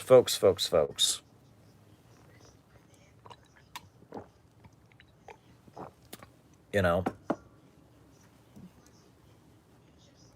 what else is on your mind? What else is on your mind? I wanted to mention, there's a movie from the 1980s that a friend of mine recommended to me a few weeks ago. And I had heard about it, but I'd never seen it. I was born in 1987, so it came out before I was born. And it's like, you kind of miss things in the decade before your birth. You read about history, and then there's the stuff you live through, but then there's like the decade before your birth you kind of miss, right? Like I didn't know until I was in college who Oliver North was, right? Because I was being born at that time. So like I just, it's not history yet, but it's not what you live through. So you have this blank, if about what happened in the lead up to your birth. Those years, there's kind of a blank for a lot of people who study history. And because of that, I did not know about Oliver North, about Nicaragua. I had to read about all that stuff. But what was interesting was there was a movie that came out in the early 80s. It was a big action movie, one of the most popular action movies in the early 80s. It starred Arnold Schwarzenegger, and it was called Conan the Barbarian. And a friend of mine recommended that I watch the movie. And so I did. I did watch Conan the Barbarian. And it struck me as fascinating. Right? I mean, it was, a lot of ways it was full of cliches, but I watched Conan the Barbarian, and it's very, very clearly a right wing libertarian movie, and it's influenced by the time that it was made in. So the plot is that that there's this there's this child, and he's out in the middle of Europe, and he makes iron and steel, and then he's taken into slavery. His father is killed, he's taken into slavery, and he becomes this kind of big strong man, and he's eventually freed from slavery, and then he's this big strong barbarian. He's out in the wild of Europe. He's not in cities, he's out in the wild country, and it's around the time of like the fall of the Roman Empire. He's this barbarian. And then in the cities, right, there's this cult of people who worship snakes. And so he's fighting against this cult of people who worship snakes. And if you watch it, it's very clear. It's very clear that the 80s was the rise of like what people like to joke about. They talk about money Republicans, right? Among conservatives, you have very religious people, traditional folks. You have that conservative populism. I'm a working man. I like this country. If you don't like it here, move away. But it was like the 80s was the heyday of like the Wall Street conservative, right? That was, the Ayn Rand reading, cocaine snorting, I want to make lots of money, lower my taxes, screw poor people, that kind of conservatism, that Donald Trump conservatism, that good old boy Wall Street stock trader gonna get rich, that kind of conservatism was starting to grow. And a lot of that was libertarian. You had but it was Ronald Reagan era, you had that. And if you watch that movie, Conan the Barbarian, that is very much, it's like a libertarian conservative manifesto. You watch it, right? So it's like Conan, right? His family, they're out in the middle of nowhere. They're like white settlers. You know what I'm saying? They're on their own. No one's messing with them. They're using metal. They're making their own metal. And, they're just wild country. No one's messing. It's a libertarian fantasy, right? I mean, we know that like barbarian tribes were very collective. But regardless, it's like it's this libertarian illusion, the self-made man who's out on his own. And then the cities, right? The cities are it's like foreign to him. He's not in the cities. And there's these people in the cities who worship snakes. They're in this weird snake cult. The leader of the snake cult is a black man. He's the only black man in the movie. And the snake cult is supposed to be evil. Like it has people kill themselves and get eaten to snakes and stuff like that. But it's like the snake cult are hippies kind of. And they're preaching compassion and kindness. And it's almost, and they all wear white robes. And it's like there's this cult of people who worship snakes. and they believe in compassion and kindness. They don't believe in grit and hard work like the people out in the countryside. You watch it, it's very much, it's like an Ayn Rand movie set in like ancient Europe. I mean, it's very interesting to watch. I mean, and that's how I read it, right? And that it was very much, that kind of anti-civilization. And it's funny because I wrote this book, City Builders and Vandals in Our Age. And, I mean, I'm on the opposite side. Conan is a vandal. I mean, I'm for civilization. I'm a city builder, right? But it's kind of like it's the anti-city builders and vandals in our age, basically. I mean, that's what Conan the Barbarian is. He's a barbarian. He hates civilization. And a lot of people see this snake worshiping cult as kind of it's supposed to be Christianity. It's supposed to be hippies. It's supposed to be socialism. It's supposed to be collectivism and compassion, taking away the individualism. And it's funny because I wrote this long before I'd ever seen the movie. But in a way, my book, City Builders and Vandals, is like the anti-Conan. Have you ever read Stalin's 1926 article, Fight Against the Right and Ultra-Left Deviations? I probably have. I've read, I have Stalin on the Opposition, which is a compilation of his speeches against Trotsky. And I probably have read that one. I don't recall that one in particular. But I remember the writing in there about the military debate, where Stalin's criticizing Trotsky's position on the military. I remember the stuff in there about how Trotsky had distorted the history of the Russian Revolution. There's a lot in that book, but that speech is probably in there. There's actually an interesting pamphlet called Mastering Bolshevism, which is about like the fight against Trotsky. That's from the 1930s, I believe. Stalin's writings are interesting, and the other thing is that there's a lot of really long speeches that Stalin gave that are really, really long, that talk about a lot of stuff. And those speeches, they're on the internet. You can find them on Marxist Internet Archive, but you can't find them in print. They're really, really long speeches from like the 1930s where Stalin just talks about everything under the sun, the economy, socialism. Stalin's interview with H.G. Wells is pretty good. It's very educational. H.G. Wells knew how to get him going. He knew how to ask those questions. Ramiro, out in L.A., good friend of the show, he is recommending The History of the Communist Party of the Soviet Union, and I really recommend that book. That book, published in 1936, a lot of it was personally written by Stalin, the section on dialectical materialism, but there was a whole commission in the Soviet Communist Party that wrote it. It's a very good book. They call it Short Course. And if you want to understand Bolshevism and the Communist Party of the Soviet Union, you have to read that book. And it's very clear. It's written almost like a textbook. It's very, very clear language, and it's very, very, very good. I would recommend The History of the Communist Party of the Soviet Union. I learned so much by reading that book. Now, Isaac Deutscher, History of the CPSU. Well, you have to remember Isaac Deutscher is a Trotskyist. Now, what's interesting is I've been doing a lot of research for this book I'm writing on the synthetic left. And Isaac Deutscher, interestingly, the CIA considered him their enemy, even though he was a Trotskyist. And he was one of the main promoters of Trotskyism. He was an intellectual who promoted Trotskyism. But for whatever reason, the way he promoted Trotskyism, they didn't like, right? The CIA worked with a lot of Trotskyists like Irving Howe, for example. A lot of the Shachtmanites, they did not like Isaac Deutscher. Fascinating, I think. The other thing is, this is an anecdote. It's in one of the leftist memoirs I read. But Isaac Deutscher, he was an intellectual, and he was a Trotskyist, and he wrote like the Prophet. He wrote, what is it? The Prophet Armed, The Prophet Unarmed, The Prophet Outcast, like a 3-part biography of Trotsky, which I've read, which is very good. It's interesting. I mean, it's pro-Trotsky, but it's like the most thorough biography of Trotsky. And he wrote a lot of things. He wrote a biography of Stalin, which is not very good in my opinion, but he was an interesting Trotskyist writer. And he was, it was like in the 1960s, he was well known, and he went around giving lectures, and the CIA did not like him. They really didn't like him, and he admired Cuba on some level. He was a Trotskyist, but he was confused. But a very interesting anecdote I heard about Isaac Deutscher, which I think is fascinating.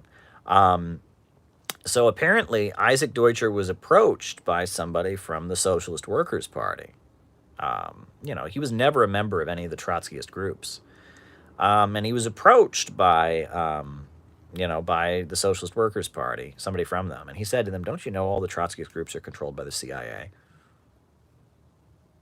And he said that. Like, he knew. This was a guy was a Trotskyist, but he knew. He never joined a Trotskyist group. He was this independent Trotskyite intellectual. And he knew that all the Trotskyist groups were basically controlled by the CIA. I think that's fascinating, right? You know, there you go. I mean, he knew very, very well that he never joined. From what I understand, he didn't join the SWP. He didn't join any, and the Trotskyist groups were much bigger back then. They were a much bigger part of the campus left and left wing culture in the United States. And he knew that most of the groups were completely infiltrated and controlled by the government. I think that's fascinating. It's very, very fascinating. There's a lot of memoirs from people that were in the Socialist Workers' Party. The Socialist Workers' Party is interesting. Maybe we can talk about their history, right? Why not, right? We're just sitting here, Corona streaming, but what do you think about Starship Troopers? Okay. Well, I'll quickly answer about Starship Troopers. Oh, would you encourage MLs in the Communist parties to write more modern and clear Marxist textbooks accessible? Yes, Sammy. Yes, yes, yes, yes. Yes, please. We need more basic material introducing people to socialism. Absolutely. Absolutely. I never understood why groups don't do more of that. I don't get it, right? There's all this stuff like, people write a book on the history of one particular country and its economy and really depth. Why do we not have basic information? I am all for more basic, what is socialism, what is Marxism text. We don't have enough of that. People don't know how to argue socialism. We need that stuff I read to you. I read you at the beginning. Why communism? Cats and Mouseland. We need that kind of stuff. So yes, absolutely, yes, do it. Make videos about it. Don't just write about it. People don't read, right? I mean, that's why I'm on here so much. People don't read. I write books. People read them, but a lot of people don't read. We have a very non-literary culture with TV and all that. So make videos about it. Give speeches about it. Write songs about it, for Christ's sakes. Right? Songs. Music used to be a big part of socialism. It's that. So Starship Troopers is a book that's written by Robert Heinlein. Robert Heinlein was a British science fiction writer, and it's very much a glorification of the British military. I read it a long time ago. Yeah. Someone says, let's start a CPI wiki. Oh, okay. I mean, go for it. Hey, if you can figure it out. Today, April 28th, is International Workers' Memorial Day. Oh, I want to read the rest of that. That was a David Fox. Let me read the rest of it. I didn't know today was International Workers' Memorial Day. Ramiro says we need more comic books, but show me the rest of what David Fox wrote. I want to read it. It's International Workers' Memorial Day, and I'm waiting for the chats to come up. If it doesn't come up on my screen. The day where we remember workers that were killed over the past year. Can comrades show your support on social media and elsewhere? Yes, I can. Very important. I did not know about International Workers' Memorial Day, so I will definitely talk about it. Absolutely. Very, very important. Now, yeah, absolutely. Thank you, David, for that. Thank you, David. That's very important. Now, about Starship Troopers, I'll finish that point. It's a right-wing book. It's kind of a glorification of the British military. He talks about the death penalty. He talks about different parts of the British, and it's the movie that they made of it was satire. It was almost making fun of it. But Robert Heinlein was a racist. Robert Heinlein was a libertarian, and he was very, very much. I mean, he wasn't joking. There's many times in the book where they're looking at the past. There was this past time when people thought this way, and it was problematic, and we've come out of that. Robert Heinlein's awful. I mean, and a lot of his books are really awful. I mean, he's a good storyteller, but just, very racist and awful.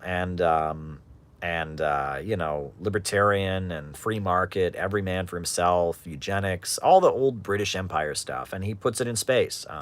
He's a right-wing science fiction writer. So that's all I can say about that. Right-wing science fiction guy.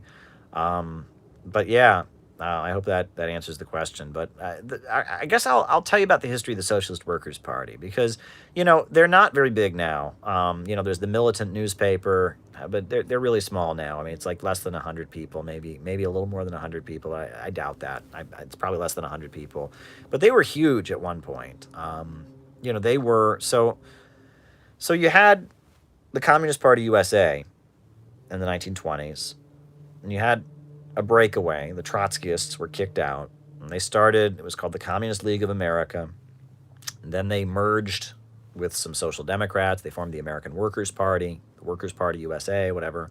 There was there was that. They joined the Socialist Party. They called it the French Turn, where all the Trotskyists joined the socialist parties and tried to recruit among the Social Democrats. Eventually, they were kicked out, and they formed the Socialist Workers' Party in 1939. Right, and it was a Trotskyist party. They were opposed to World War One or World War II. They were opposed to World War II. Right, they didn't support the U.S. against Nazi Germany and against the fascists. So some of their leaders went to prison for their activism against World War One or World War II. And in the 50s, they, in a lot of ways, were supportive of McCarthyism. There's a speech that James Cannon, the leader of the Socialist Workers' Party, gave where he says that, the Communist Party deserves to be put in prison. It's just the wrong court and the wrong, it's the wrong charges. They were, and they had this understanding of doing trade union work, but they really started to expand in the 1960s.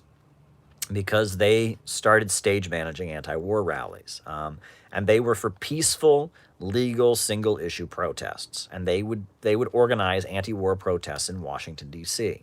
against the Vietnam War, and that's what they did, and they were known for doing that. And they would have marshals; they had teams of marshals at their protests.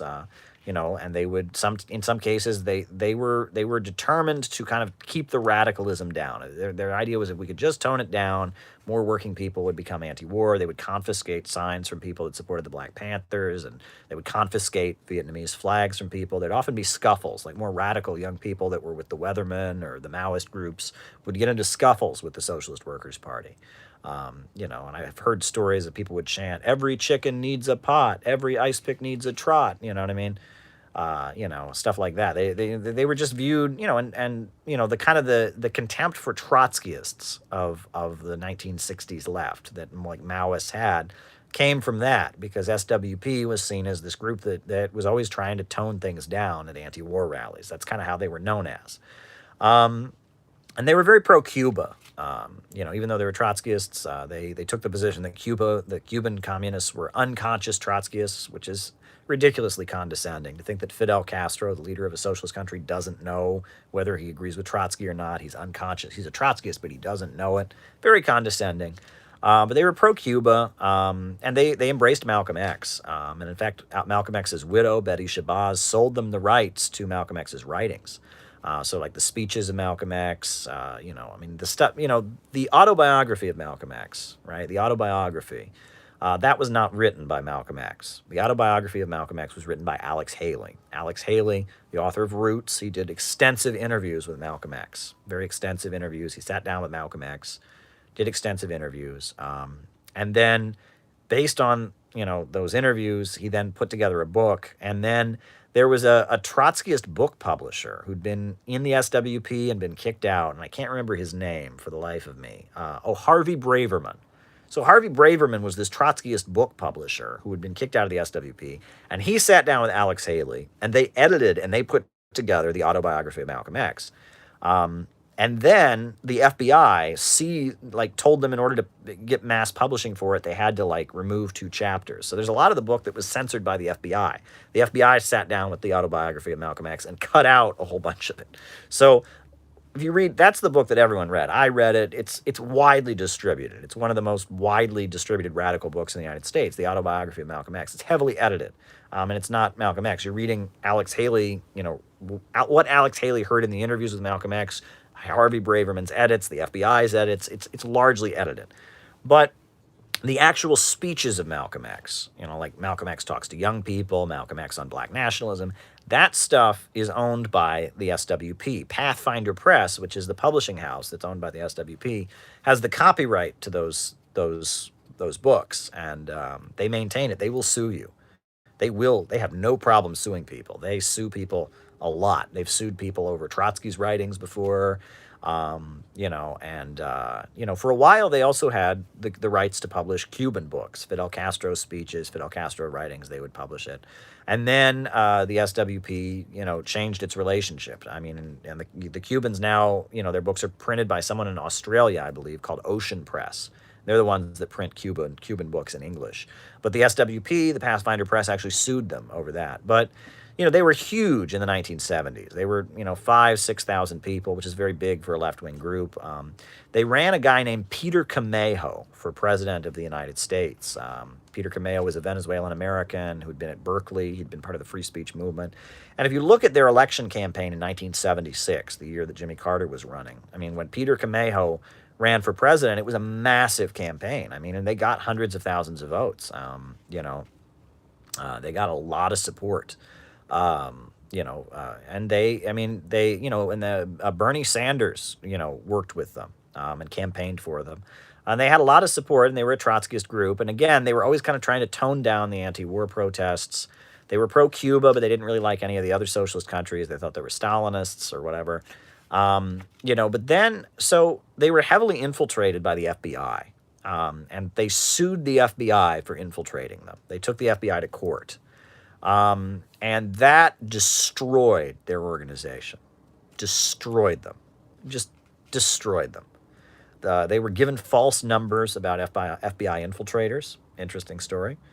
The court in court, the FBI said, yes, we have this, and they said that like 1 in 3 members were actually FBI informants. That was not true, but it caused a huge amount of paranoia and fear in the organization. If you were in a socialist group, it's thousands of people, and the FBI announces, yeah, 1 in 3 of your members are informers, you're going to be terrified, right? So that caused a huge amount of internal friction. And they sued the FBI, and they eventually won money from the FBI. They won settlements. The FBI had infiltrated the group. It had arrested members wrongfully. It had, published fake newspaper stories to demonize them, to keep them from winning local elections. The FBI had gone after the SWP viciously as part of their COINTELPRO program, the same way they went after the Black Panthers, the same way they went after the Communist Party. Any group that they considered to be radical, they went after them. So they won, this settlement, but they started having weird internal purges. They made a rule that you couldn't have a black caucus or a women's caucus, and they started enforcing it. Like if you were a member of the SWP and you had 2 women come to your house and you were a woman, they'd say you had a caucus meeting, and so you were expelled from the party, right? If you were black and you were in the SWP and you and 2 other black members, came over to your house, you were having a black caucus meeting, you're expelled. And they started expelling people, at the drop of a hat. And then they made a rule that everyone, and still to this day, to be in the SWP, you have to be either a coal miner, a garment worker, a coal miner, a garment worker. There's a couple other jobs you can have. I forget what they are, but you basically are forced to work in certain industries, right? And they say that they would turn to industry. And all their members got jobs in factories. And to be in the SWP, you have to work in those factories. And basically, as they started expelling people, like in the late 70s, early 80s, they just started expelling people in mass. Now it's very, very small. But Jack Barnes is the leader of the SWP. And his name is Jack Barnes, and he's from Indiana, I believe, if I'm not mistaken. And he's from Indiana. He was in college in the early 60s. He was a supporter of the Cuban Revolution. And now he is the leader of the SWP. And he was kind of, after the old 1930s Trotskyists were starting to die off, Jack Barnes took over the leadership. And Jack Barnes he's the leader of the SWP. People describe it as a cult.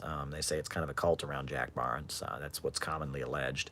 Because at this point, there's not many people left. But they sell books. That's the main thing they do is they sell the Pathfinder books, Malcolm X's writings. They have the Militant newspaper. And at this point, they've taken some crazy stands politically. I don't understand it at all. They've, at this point they're supporting Israel, right? That used to be they were pro-Palestine. Now they're blatantly supporting Israel. They say any criticism of Israel is anti-Semitism. They support broken window policing because they say working class people suffer from crime, so you should support policing. They wrote an obituary for Antonin Scalia, the right-wing Supreme Court justice, that was sympathetic and said he was a good guy. Right now, they're supporting the coronavirus, the people protesting against coronavirus or whatever, and saying that these are working people, want to work, and they're supporting that. And they supported the Tea Party, but they didn't support Occupy Wall Street. I thought that was weird. It's one thing, I agree with them to some degree that socialists should have gone to the Tea Party and tried to engage with those people. But they should have gone to Occupy Wall Street also. But they no, Occupy Wall Street's middle class, but they like the Tea Party. They're very strange, right? They're a very strange group. A lot of their politics, though, is a reaction. They're smart enough to realize the left, as it currently exists, the middle class, petty bourgeois left, is problematic. So based on that, they kind of overreact. And I mean, I spent a lot of time with them at a communist youth festival. I was in a house with members of the Communist Party and the group I was in, and also the SWP, and it was painful. I mean, it was, oh my God. They do. I mean, sometimes they were LARPing like the 1930s. Every speech began with the workers and the farmers. So the workers and the farmers.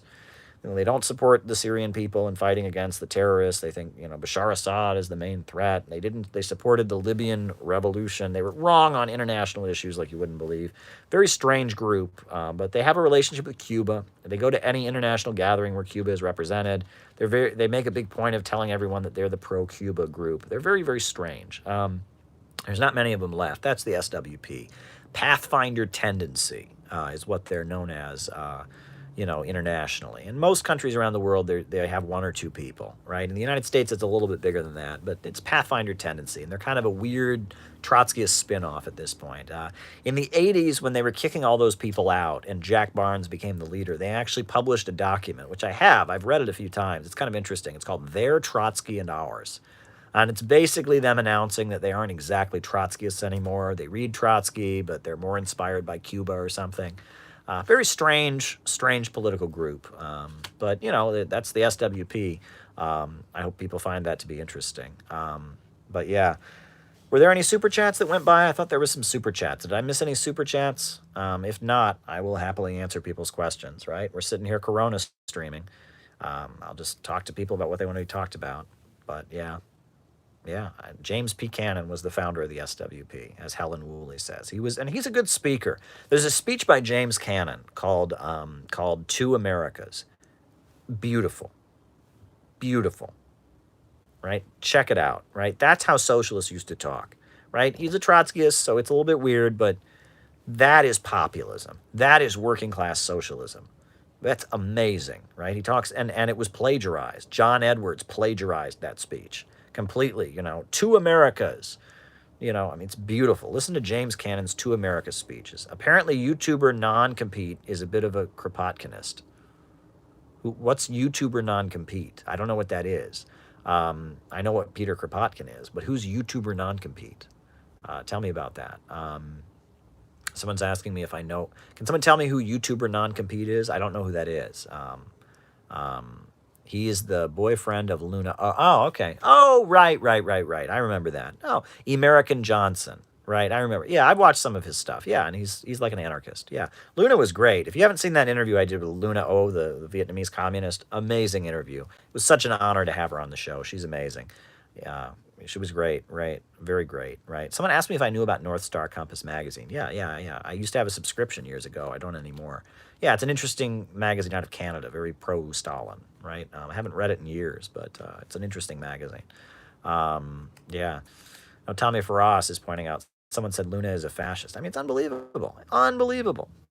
Kim.com. Yeah, I know about Kim.com, the tech guy, right? And we don't know about Kim. I mean, now South Korea is saying that Kim Jong-un is very alive and well. So, it's in a way, if it's totally true, we don't know. These are all just rumors. But, I'm not going to repeat anything until I know.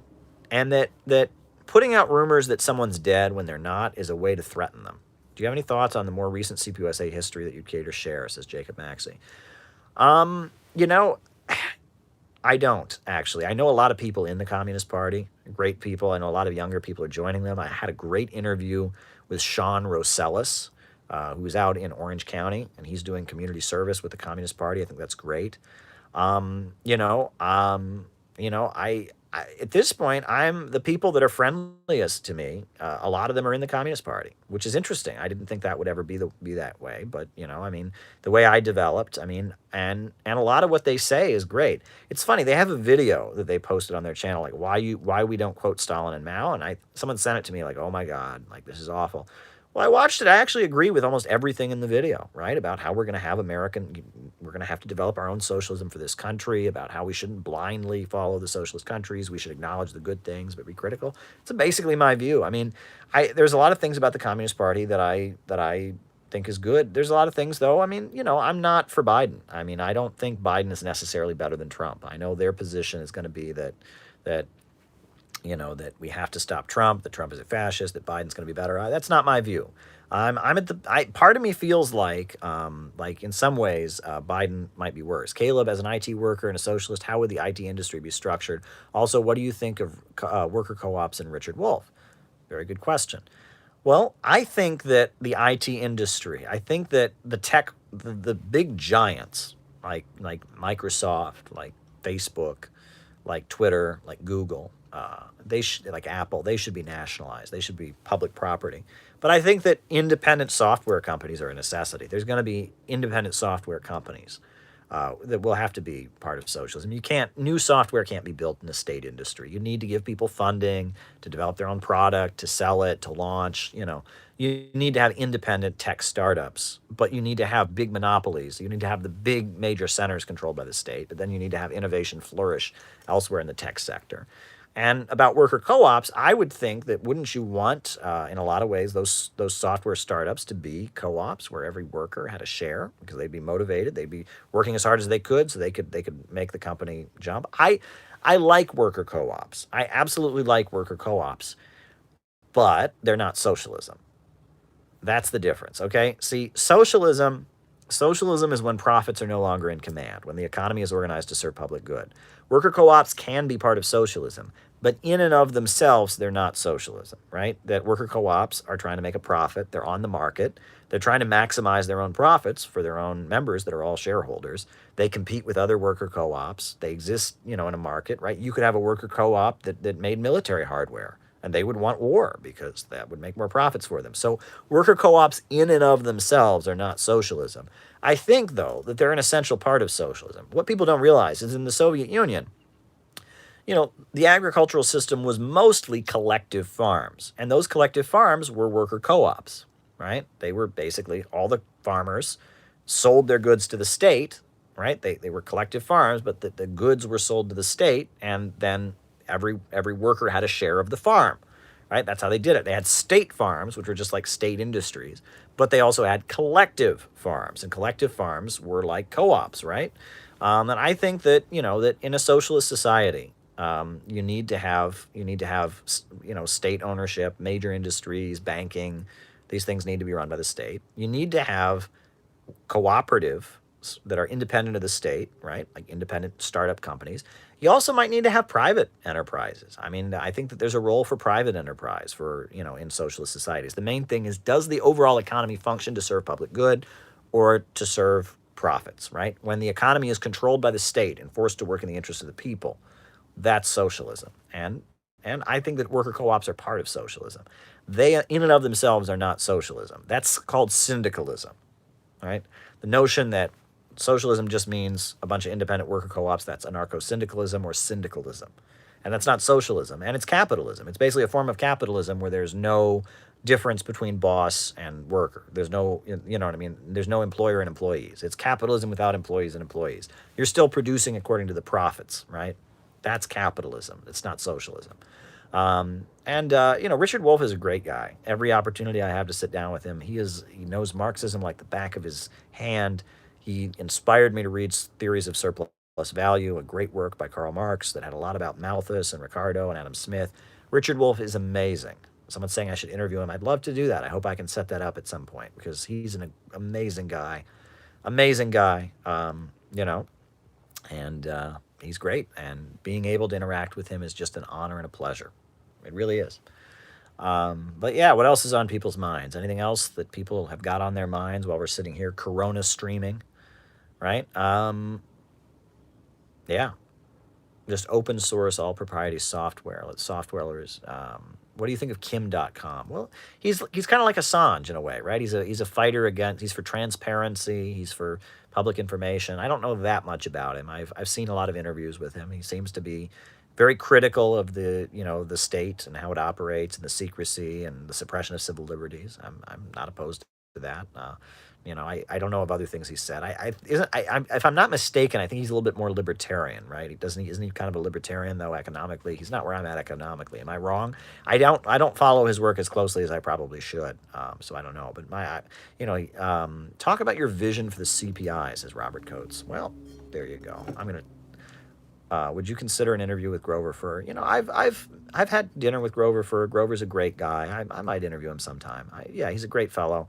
I learned a lot from him. I've been to his events. I've read his books. He's an interesting guy, and I wouldn't be opposed to that. Not at all. I might do it sometime. Yeah, I might. He's given some great interviews to Sputnik News and RT. And he really knows Soviet history. And he gets really into the nitty gritty of it. And I just kind of have to take his word for some of that stuff, because I don't. He gets into really, really complex details about Soviet history, about the assassination of Sergei Kirov, and the Stalin, the trials of Zinoviev and Kamenev, and I hear what he says, and he makes a really strong case, but I'm not ready to go all in and just say he's absolutely right on all of that, because I just don't know enough about it, and it's very, very complex. He knows the real nitty gritty. He has opened up the archives. There's a great one. There's a book that he wrote that I thought was very, very good, and it was called Blood Lies, and it was a response to the book that was written by Timothy Snyder of Yale, which is called Bloodlands. And it's just a hit piece on the Soviet Union and its role in World War II. And Grover goes into great detail showing that Timothy Snyder, his academic research is not good. Like, you look at it, there's a lot of things that Timothy Snyder, if you read Grover's work, is distorting. In order to make this case that the Soviets were worse than the Nazis, which is the message of Timothy Snyder's book, Bloodlands, he distorts a lot of things. And Grover shows that his sources don't say what he says. He's bluffing. That he goes after Timothy Snyder. Timothy Snyder's scholarship around Soviet history is very problematic. And I'm really glad Grover wrote that, because Timothy Snyder he's awful. And the fact that he's like a talking head in Michael Moore movies and stuff. I mean, this guy, he's a vicious anti-communist, and he's just, the fact that he's the Russian historian, that's very problematic, I think. Timothy Snyder's not a good guy, in my opinion. Thank you, Sharon, for the super chat. I appreciate it. I really do appreciate it. I was asked about my vision for the CPI. Thoughts on Zizek? Oh, okay. All right. So, what agreements do you have? Zizek. Okay. So, I was asked about my vision for the CPI. All right. So, here's the thing, folks. We live in a two-party system in the United States. We have the Democrats and the Republicans. And the left in the United States, there's a lot of parties. There's the Communist Party, there's the Socialist Party, the Socialist Workers' Party, the Revolutionary Communist Party, Andrei Vashek. Okay, I'll answer that.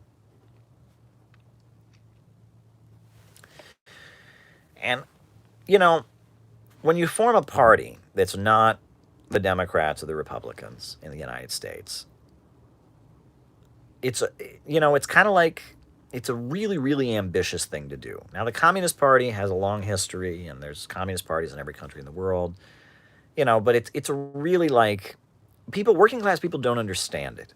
Like, I remember when I was in Cleveland, someone said to me, you should run for office.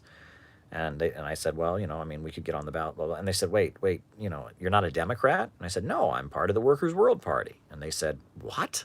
I thought that was a Democrat. Like, they could not understand why I, as a leftist, was not in the Democratic Party. And I said, well, I don't agree with the Democrats. The Democrats, and they looked at me like, yeah, but that's what you do in the United States. You're a Democrat or a Republican. They were just flabbergasted at the time I was part of this group and I was not a Democrat. Because, in a lot of ways, the USA is a two-party state in the same way a lot of countries are one-party states.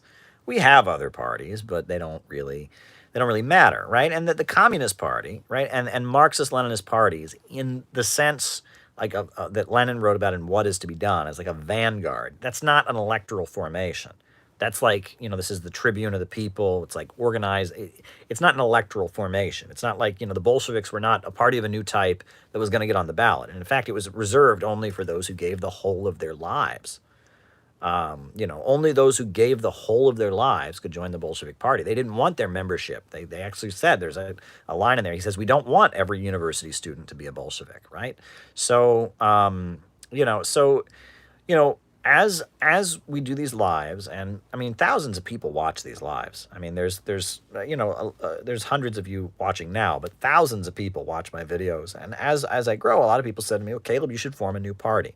Well, first of all, I'm a journalist, right? And as a journalist, I cannot endorse any candidate. I cannot be campaigning for anybody. So the idea that I'm going to form a party or join a party and do that, that's right out, number one. Number two is that I don't feel like the whole form a new party thing is a good, that's just kind of, that's the rut the left has started in. I mean, how many parties are there? I mean, the SWP and the ISO and the QWH and the XYZ.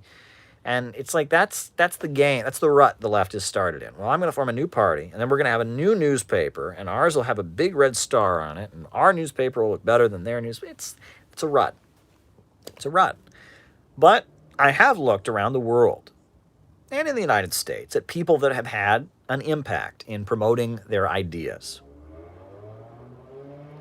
And what they have done is they have formed think tanks. I'm not going to name names here, but I have studied a lot of different groups, and not just leftist groups, groups on the right, groups that are somewhere in between, and if that's actually a way that people can have influence, is when they develop an institute or a political center or something like that, they can have it, I mean, there's very, very influential. There's the Heritage Foundation, the American Enterprise Institute.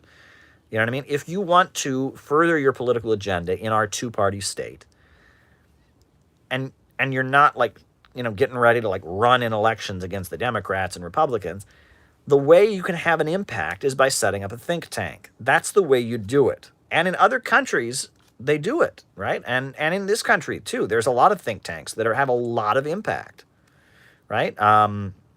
So, within the Democratic Party is like a collection of think tanks, right? There's the Democratic Leadership Council, think tank, right? Progressive Democrats of America, think tank, right? I mean, Republican Party, American Enterprise Institute, think tank, Liberty Caucus, think tank. I mean, it's, that's, if you want to advance your own political ideas in the United States, at this time, the way the game is rigged, the way the game is set up, you build a think tank. And there's been a lot of people that just kind of roll their eyes and like, oh, a think tank. Oh, yeah, that's revolutionary. Well, I sell a newspaper and I'm part of a Marxist vanguard. Well, whatever. You can say that. The reality is, though, if you're seriously playing this game, the whole form a party thing is about 100 years old. The form a party and print a newspaper thing is about 100 years old.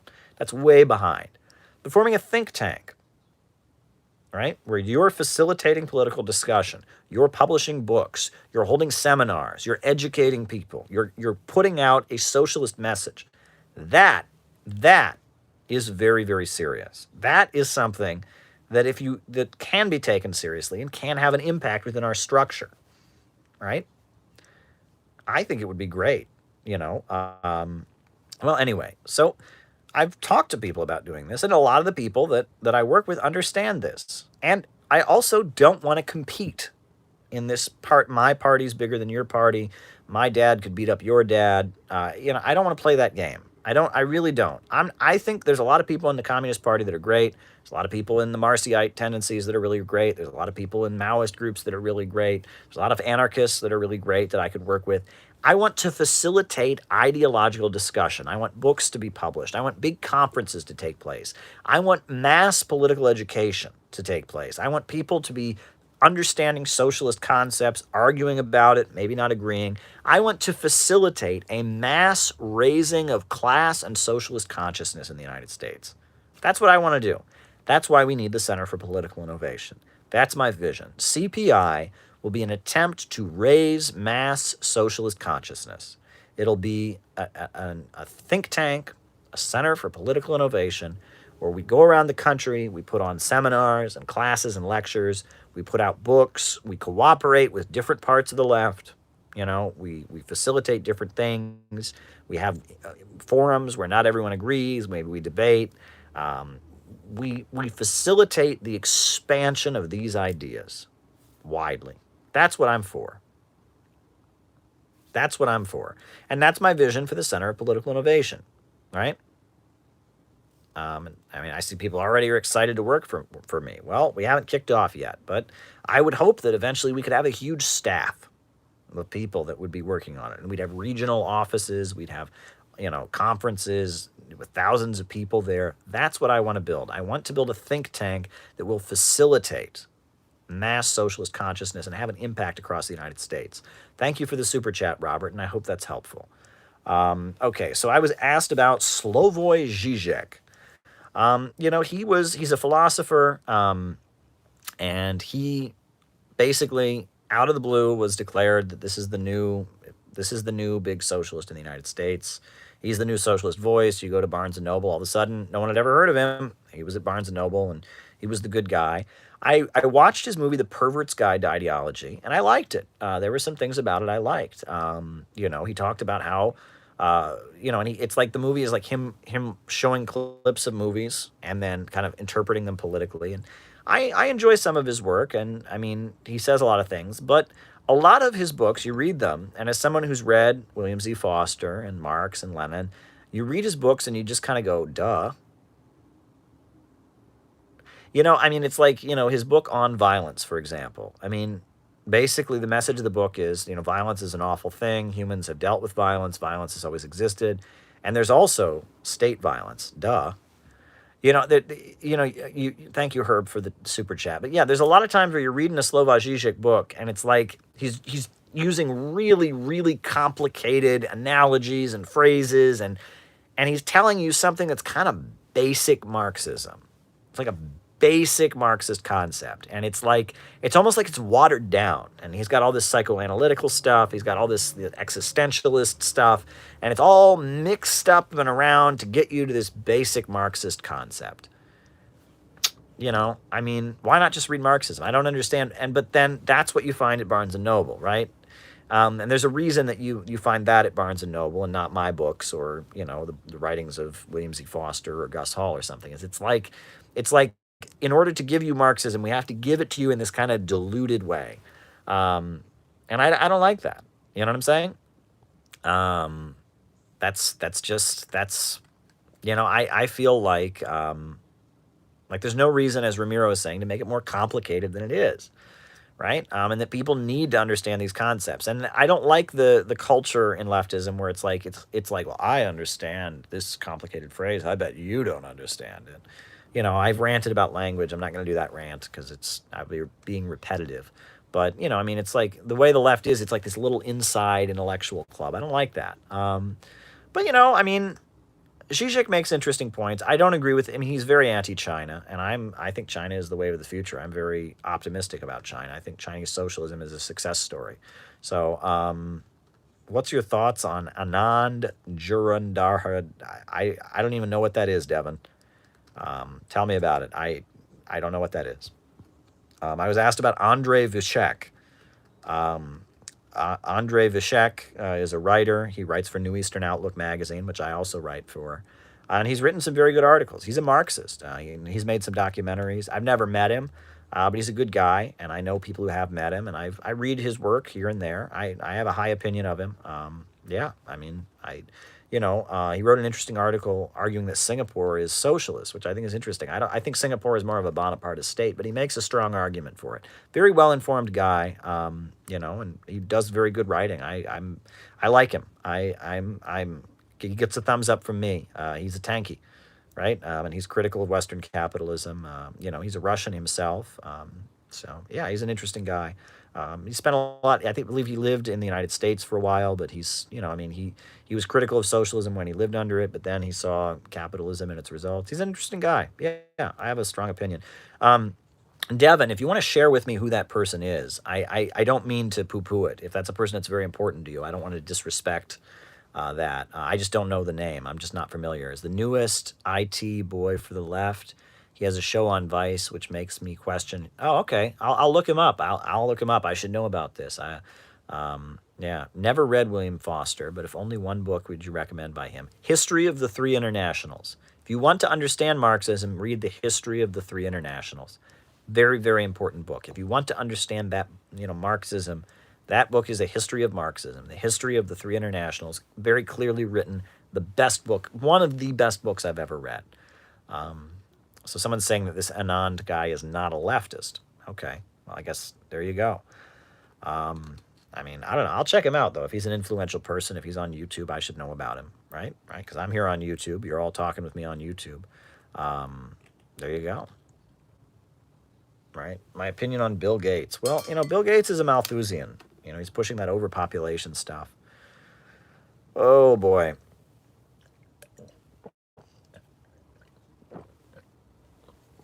And it took me all that time to get through one glass of strawberry lemonade. Well, there you go. Today was kind of a weird day. It was cold in New York City. It was cold.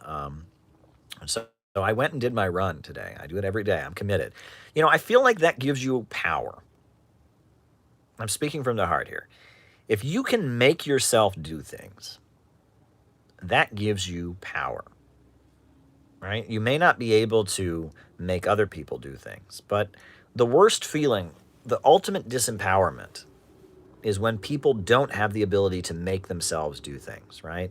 When they say, I'm going to get out of bed in 5 more minutes, and then they just hit the alarm again. That's disempowering. But when you can say, I am going to do this, and if my body tells me not to do it, I am going to do it, and you make yourself do it, that is the most empowering feeling. So I made a decision that I was going to jog every day.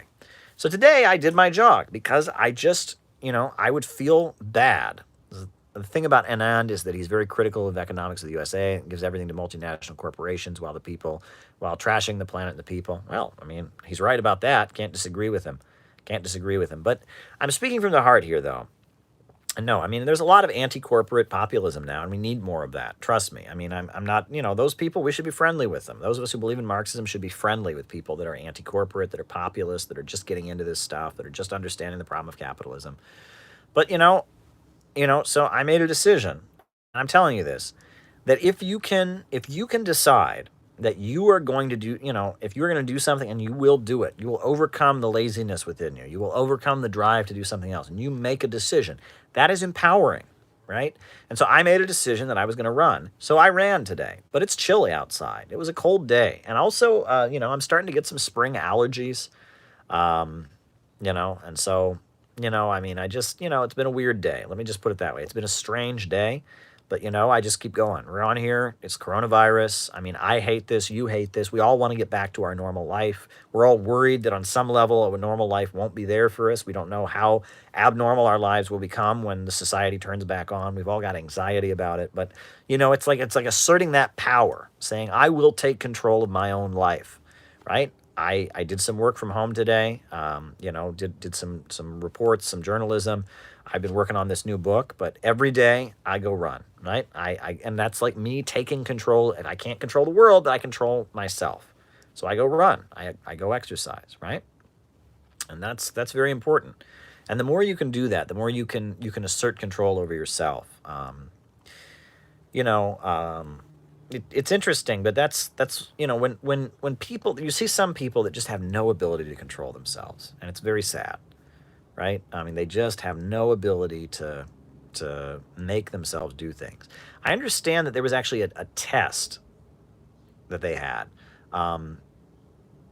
where they took kids in like a kindergarten, and they gave them a marshmallow, and they said, if you don't eat this marshmallow, by the end of the day, we'll give you 2 marshmallows, right? And some kids, they were hungry, they ate the marshmallow now, they didn't get 2 marshmallows. But other kids were able to leave that marshmallow there, wait till the end of the day, and then get the 2 marshmallows because they didn't eat the first one. And those kids who could do the second thing were successful in life. I kid you not. The ones who were able to delay their gratification, had the self-will to not eat that marshmallow, to get the 2, they were more successful in life because they had more self-control, because they were able to not think in the moment. And that's the trap, right? And I feel like people that are often very, very depressed, right? People that may, I mean, they get trapped in this state of mind where it's like the way I'm feeling now is the only way I will ever feel. And that's true. Think about your mood, right? Sometimes you're happy, sometimes you're sad, sometimes whatever. But it's like your mood changes. But people get so sad and they feel like that sadness they feel in that moment, it's like all the other moments in the future, in the past, just kind of get erased. And they just feel like that sadness that they feel in that moment is somehow permanent. That's dangerous. I tell people if you want to be happy, you need to be in the present, where you're at, in the future, and in the past at the same time.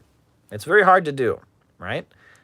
But if you're just in the present, you won't be able to plan for the future. You're going to eat that marshmallow because you're like, I want that marshmallow now. You're not thinking about the 2 marshmallows you're going to get later, right? If you're only in the future, you're not going to be able to deal with the present moment. But if you're not in the past, you need to look over. You need to survey the past. You need to say this happened, that happened. So you need the challenge of being a successful human being is you have to be in the moment, but you have to be thinking about the future, and you have to be remembering the past at the same time. It's very difficult. It's not easy, but that's the secret to actually pulling things off and being successful is you have to be in 3 places at a time in your mind. Not many people can do it. A lot of people, they just make decisions in the moment, right? But if you can think of the past, think of the future, and analyze the present, you can make good decisions. That's how I see things, right? If you can be in the past, present, and future at the same time, you can be happy. Now, what do people think about that? Am I wrong? Maybe that's a bunch of weird Maupinian or Maupinist wisdom. I'm just giving it to you. I'm just giving you my 2 cents, right? And there you go. And like I said, I'm running every day. Today it was a little cold, but I thought, how am I going to feel at the end of the day if I didn't run today? Not good about myself, so I went out and ran. Worked up a sweat, took a shower, and now I'm Corona streaming. So there you go. Harry loves this. Well, that's good. That's a good look, Caleb. Well, thanks. There you go. For the people, take care. Maupism intensifiers. Well, there you go, JT24. Glad you're with us. What else is on people's minds tonight? What else is new? What else is new? Now I'm out of excellent points, says Ramiro. Well, thank you, Ramiro. I'm glad you found it useful. But yeah, so I'm running every day. I'm doing what I got to do, taking care of business. Daily motivation from Caleb, says Devin. Hey, good. I hope you find it motivating. But yeah, it's a struggle to stay in control. Did you hear about the UFO news? No, didn't hear about the UFO news. Ask one of the what do you call it? Who are the space Trotskyists? Ask them about it. But what's the UFO news? Someone tell me about this UFO news I missed. I don't follow UFOs. Can't really see them from my apartment. My windows aren't good enough. Don't have a telescope. Passadism. They're the space Trotskyists. Yeah. Oh, boy. Yeah. But depression is on the rise. This is a mess. I mean, you got to stay indoors. You can't have public gatherings. That's what gives people life, is being around other people, being someplace where they feel like they're accomplishing something, right? And the anxiety has got to be getting to people too, right? I mean, I've got anxiety. I've got a secure job. I'm okay, but I've got anxiety. Imagine how somebody would feel if they're not getting a paycheck right now. They're not going to be feeling too good, right? We're all, I mean, people got to be suffering. People are not doing too good in this crisis. There's an article about UFOs on the RT website. Okay, I'll check it out. I mean, I haven't read that article. Don't know enough about it. Can't comment on it. But, human beings are social creatures. I wanted to mention things. It's interesting because, I'm writing this new book and, I'm mainly talking about the synthetic left, how leftism has been distorted. But I have this concept keep coming back to. I keep coming back to this about the motivations of political leaders, right? And that one thing, we assume, is there any hope for Eastern Europe? It just seems to get more reactionary with Orbán. What has prevented the large left movement there? I think Eastern Europe is complicated. I think it's very, very complicated. There are some countries in Eastern Europe that want to get closer to Russia and the Belt and Road and want to have more of a socialistic economy. There's some countries in Eastern Europe that are all for NATO and are being looted economically by the West. I think it's complicated. I think it's just complicated. What does left mean, right? And that's what I'm writing about. See, left in Eastern Europe, left in Asia, left in Africa doesn't mean the same thing it means over here, right? And there's a lot of confusion about what left means, and that may be part of the problem that you're getting at there. So there's a lot of confusion about that. Thank you for the super chat. I do appreciate it. But one concept I've gone over a lot is that is the personalities, the lives of political leaders. And you see the same profile, like almost very, very similar life stories among our political leaders in the United States. And people look at that and they say, well, that's because that's a recipe for success. Maybe. But part of being a successful politician isn't just that you're a good speaker, isn't just that you've got charisma. It's that those who rule, the rich and powerful, feel like they can trust you, right? And they feel like they can predict your actions, and they feel like they can control you, right? Part of being a successful politician is having the right people feel like they can manipulate you. Let's be real about it, right? That's how a lot of our leaders got where they got, is because enough wealthy people, enough capitalists said, this is a guy who we know how to push on. We can get him to do what we want to do, and that's how they got support. It's not that they were so smart. It's not that they were so charismatic. It was the opposite. It's like, this is a person we can manipulate. We'll support him because we can manipulate him. We can control him. Not because we respect him, not because we look up to him, but more like we don't have to be afraid of him, and we know how to push his buttons or her buttons and make them tick. And that's why you'll find oddly similar life stories in a lot of our political leaders. George W. Bush and Donald Trump are very similar in their life stories. You wouldn't think that, would you? Right? But they both come from New England, right? George W. Bush was born in Connecticut, right? Donald Trump was born in New York City. They're New England origin. And they both had very, very prominent fathers, right? George W. Bush, his father was President Herbert Walker Bush, founder of the CIA. Donald Trump's father was Old Man Trump, who was this huge real estate owner in New York City. And they both spent their lives trying to impress their fathers, living in the shadow of their fathers, and having failed businesses. It's fascinating, right? You look at George W. Bush. What did he do? Right? His dad is, he's the CIA guy, he's the president, and he's constantly trying to open businesses and failing, right? They both went to Yale, as someone else is pointing out. Yeah, and he's constantly, he's living in the shadow of a very powerful father and failing in business. That's George W. Bush. That's Donald Trump's life too. Donald Trump has this powerful father, and he's constantly failing. Interesting, right? What is the personality? People talk a lot. Ramiro's saying Osama bin Laden's like that. That's interesting too. But, people talk a lot about, Donald Trump being a narcissist, Donald Trump being obsessed with fame and, never admitting his mistakes and all of that. But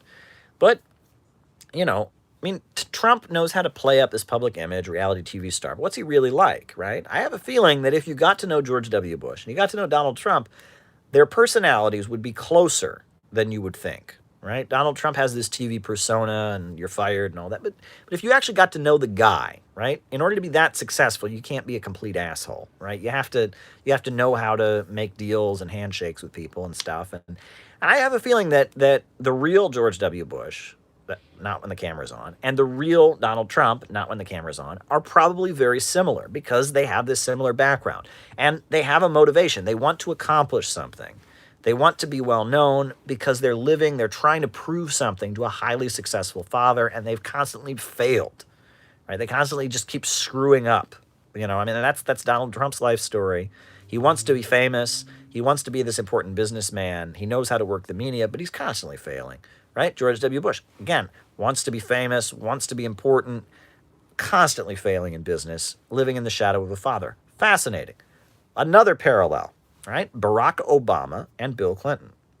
Barack Obama and Bill Clinton both never met their fathers. I bet you didn't know that. Or maybe you did know that. Bill Clinton's father died before he was born. Barack Obama's father went back to Kenya, never met it. Both of them never met their fathers. However, both of them had very, very close relationships with their mothers. and stood by their mothers as stepfathers came and went, right? Bill Clinton talks about how one of Bill Clinton's stepfathers was beating up his mother. You know, Obama, one of his stepfathers was this Indonesian military guy who the mother, divorced and, was probably very, very, very, very interesting, right? Barack Obama, Bill Clinton, two guys who grew up in a household where they never met their father, never met them. It's not like the father went away. They never met them, right? And they spent their childhoods kind of being with their mothers and staying by their mothers as stepfathers came and went. Very interesting. Now, Neon Noir is asking me about Bush funded the Nazis. That's not exactly right. What there was Prescott Bush, who was the grandfather of George W. Bush, the father of George Herbert Walker Bush. He had a stock market firm called Brown Brothers Harriman. It was on the stock market, and they were essentially doing business. They were the Nazi stock trader. They were the Nazi party's, the Nazi government, the German government's stock trader. And their account was seized during the Second World War for doing that. With the trading with the enemy all their accounts were frozen. And George Herbert Walker Bush was involved with it. He was young, but he was involved with it. But it was mainly Prescott Bush, the father, who was, I believe, a senator. Brown Brothers Harriman. And they're still around. Brown Brothers Harriman is still around. It's a big Wall Street institution that was doing business with the Nazis. They were very, very tied in with the Third Reich, and they did business with them. But you have to remember, a lot of the American businesses were tied in with the Nazis. Henry Ford was very close with the Nazis.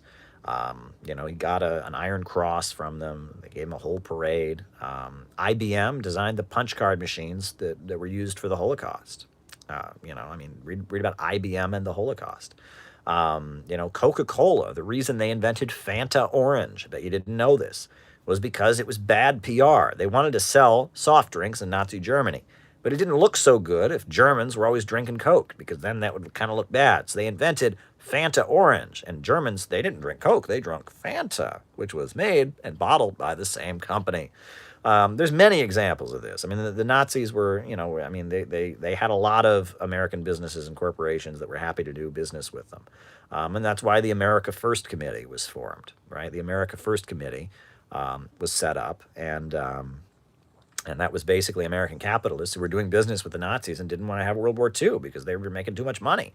The majority of the American ruling class, Roosevelt, Rockefellers, they wanted to fight the Nazis, but there was a big faction, especially folks tied to the National Association of Manufacturers, who didn't want to fight, didn't want to fight the Nazis because they wanted to do business, and they thought the main enemy was the Soviets. So it's complicated, right? The Rockefellers thought the main enemy was the Germans, and they wanted to, have an alliance with the Soviets, but Henry Morgan and Henry Ford, they had the opposite perspective. So it's complicated, right? And you read about the America First Committee. Charles Lindbergh was part of it. The Kennedys were part of it. Gerald Ford, who eventually became president, was part of it. There were a lot of Roman Catholic Democrats, urban Catholic Democrats, part of the Democratic Party machine that were America Firsters. It's very interesting. The America First Committee, it was funded by the Nazis. It was a Keep America Out of World War II mass organization. The German-American Bund of Elizabeth Dilling. Elizabeth Dilling was this woman who was like a singer or whatever, and she was a Nazi. She was a German-American, Elizabeth Dilling. And she was part of it, and the America First Committee. And they said, focus on America first. Don't get into World War II. And they were a mass fascist mobilization. Now, Jared is mentioning the silver shirts. Now, the thing is, when World War II broke out, this is the thing. You can read old communist books. Old communist books from the 30s, you can find them and all of that. When World War II broke out, if you had written a book that said, I like Hitler, you're going to jail for a long time. So a lot of the pro-Hitler groups from World War II have been kind of scrubbed. It's very hard to find their literature. Father Coughlin was the radio priest. He was in Michigan. He was a Catholic priest who had a radio program that was paid for by General Motors, and he would rant and rave against communism. And it would start out condemning capitalism. Capitalism was bad because people are starving, and that's not Christian. And then he would rant and rave against communism, kill the communists, don't join unions. Unions are bad because they're all communists, hate communists. And then he would get to the end, and more people need to be more Christian. And he said very sympathetic things about Hitler, and then he eventually changed his mind. During World War II, he announced, no, Hitler's actually a communist. It's National Socialist. So that's Father Coughlin. and eventually the Vatican told him he wasn't allowed to have his radio program. That was Father Coughlin, and his stuff you can find, it's out there. But the Silver Shirts, it was actually called the Silver Legion of America. And they were followers of an occult novelist, a guy who wrote like ghost stories, named William Dudley Pillay. And they were admirers of Mussolini. Their slogan was "For God and the Constitution." But what was weird is that they weren't Christian, right? I mean, the Silver Legion, you look at them, William Dudley Pillay was an occultist, right? He did seances and thought he could talk to dead spirits and stuff. And it's been largely erased. You can't find much about William Dudley Pillay. You might be able to find some of his old novels. He was this well-known occult novelist. He wrote, ghost stories and stuff. You might be able to find one or two pamphlets on the internet somewhere. But you won't really find that much about the Silver Legion of America. And again, I mean, the German-American Bund. You won't find very much out there about the German-American Bund. That was massive. There were a lot of German Americans, even in New York City, who sympathized with the Nazis, right? There was a pro-Hitler rally in Madison Square Garden in 1939. I mean, there was a big pro-Hitler meeting. They had George Washington, and the German-American Bund. It was German Americans who thought that Hitler was a good guy, and whatever. They had a big rally in Madison Square Garden in 1939. You wouldn't know it, though. I mean, it's, there's video of it. There were Trotskyists who went in, with baseball bats and fought with them. There was like hundreds of thousands of people outside in the streets protesting against it. But there was this pro-Hitler meeting of the German-American Bund in 1939 at Madison Square Garden. It elicited a very mass opposition. But it was very big. And there's pamphlets about it you can read, and the Socialist Workers' Party claims the Communist Party was not, hostile enough to it or whatever, and that there's accusations. I mean, it was when it happened, the big rally to counter it, the people going in with weapons and attacking it. It was a big event in New York City history, 1939, when there was this Nazi rally in Madison Square Garden. But thousands of people attended, that were sympathetic. There's a neighborhood in Manhattan somewhere that's historically German. I can't remember the name of it, but there was kind of a stronghold of Nazi sentiments in New York City. There was like a neighborhood. I can't remember the name of it, but and now you go there now, and it's not anything like that. But back in the 30s, that was Yorkville. Someone's saying, I think that's right. I'm not sure it's Yorkville, but that was the area where Nazi sympathizers hung out. And the Silver Legion of America, what's weird about them is that they were not Catholic, right? And that's the weird thing. Hitler, his religion officially was Roman Catholicism. There were Protestants, Lutherans in Nazi Germany also, but it was mainly the main constituency of Americans who sympathized with Hitler were Roman Catholics, interestingly. There was the Ku Klux Klan, which was Protestants. They hated Catholics, but they didn't really sympathize with Hitler. A lot of them joined the military and stuff. So it was complicated. But yeah, there was in New York City and in the United States, there was a pro-Hitler faction, and they, after Pearl Harbor, they went away. I mean, the America First Committee dissolved after Pearl Harbor. They were done. They were finished. It's like, okay, World War II started. Oh, I guess we're for the war now, because at that point, Pearl Harbor was, the shift. Now, many people criticize the Communist Party USA. It's like cliche. It's like the most standard criticism. Every attack, can you talk about Julius and Ethel Rosenberg? Yeah, I can talk about it. Every major attack on the Communist Party USA, one of the biggest attacks they'll talk about, they were against World War II, then they were for it. Well, that's true, but you have to remember what happened. The Soviet Union had gone to every major capitalist country, and tried to sign a non-aggression, an anti-fascist alliance. France had one for a little bit and then broke it. Spain was left to the hands of fascists. So the Soviet Union had no choice, and they signed a non-aggression pact. When they did that, the U.S. media went into an overdrive against the communists, and Time magazine started calling the communists in the United States communazis. Bet you didn't know that. The Justice Department sent Earl Browder, who was the leader of the Communist Party, to federal prison.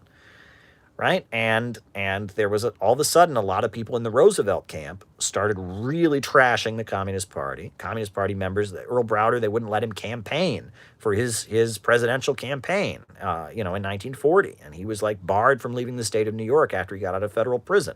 So the Communist Party was being largely suppressed, right? And so there was this fear that the war would happen. The Soviet Union had a non-aggression pact with Hitler, and that somehow there was some confusion about how the Second World War might break out.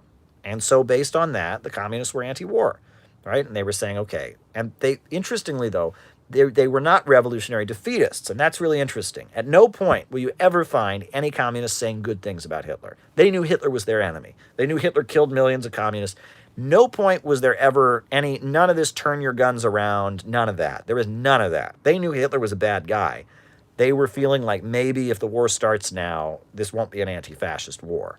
And then when Pearl Harbor happened, before Pearl Harbor, when the Soviet Union was invaded, it became an anti-fascist war, and so there was no question about it. But the communists were confused. And what Earl Browder and many communists pointed out is the American people were also confused. Until Pearl Harbor, the American people overwhelmingly were against the war. Communists, leftists, the communists had their anti-war group, the America First Committee, and until Pearl Harbor, the overwhelming majority of the U.S. public was against World War II. So, the communists, they had an incorrect approach. They were confused. They didn't know what was happening with the non-aggression pact. It was looking scary. Roosevelt was jailing them. It was confusing. They were confused, okay? It was a confusing time. Just be lucky you didn't live back then, right? You think things are bad now with Corona streaming. Things were pretty bad back then. So just whatever. Now, I was asked a super chat a minute ago, and it was a pretty good one, but I don't remember what it was. And it was a good one. So can someone remind me what I was asked about? I want to get to what it was. It was a good one. I was excited to talk about it, but it went by. What was the super chat? Someone super chatted me. I want to say it. So someone texted at me. Julius and Ethel Rosenberg. That's right. Okay, so the Rosenbergs, right?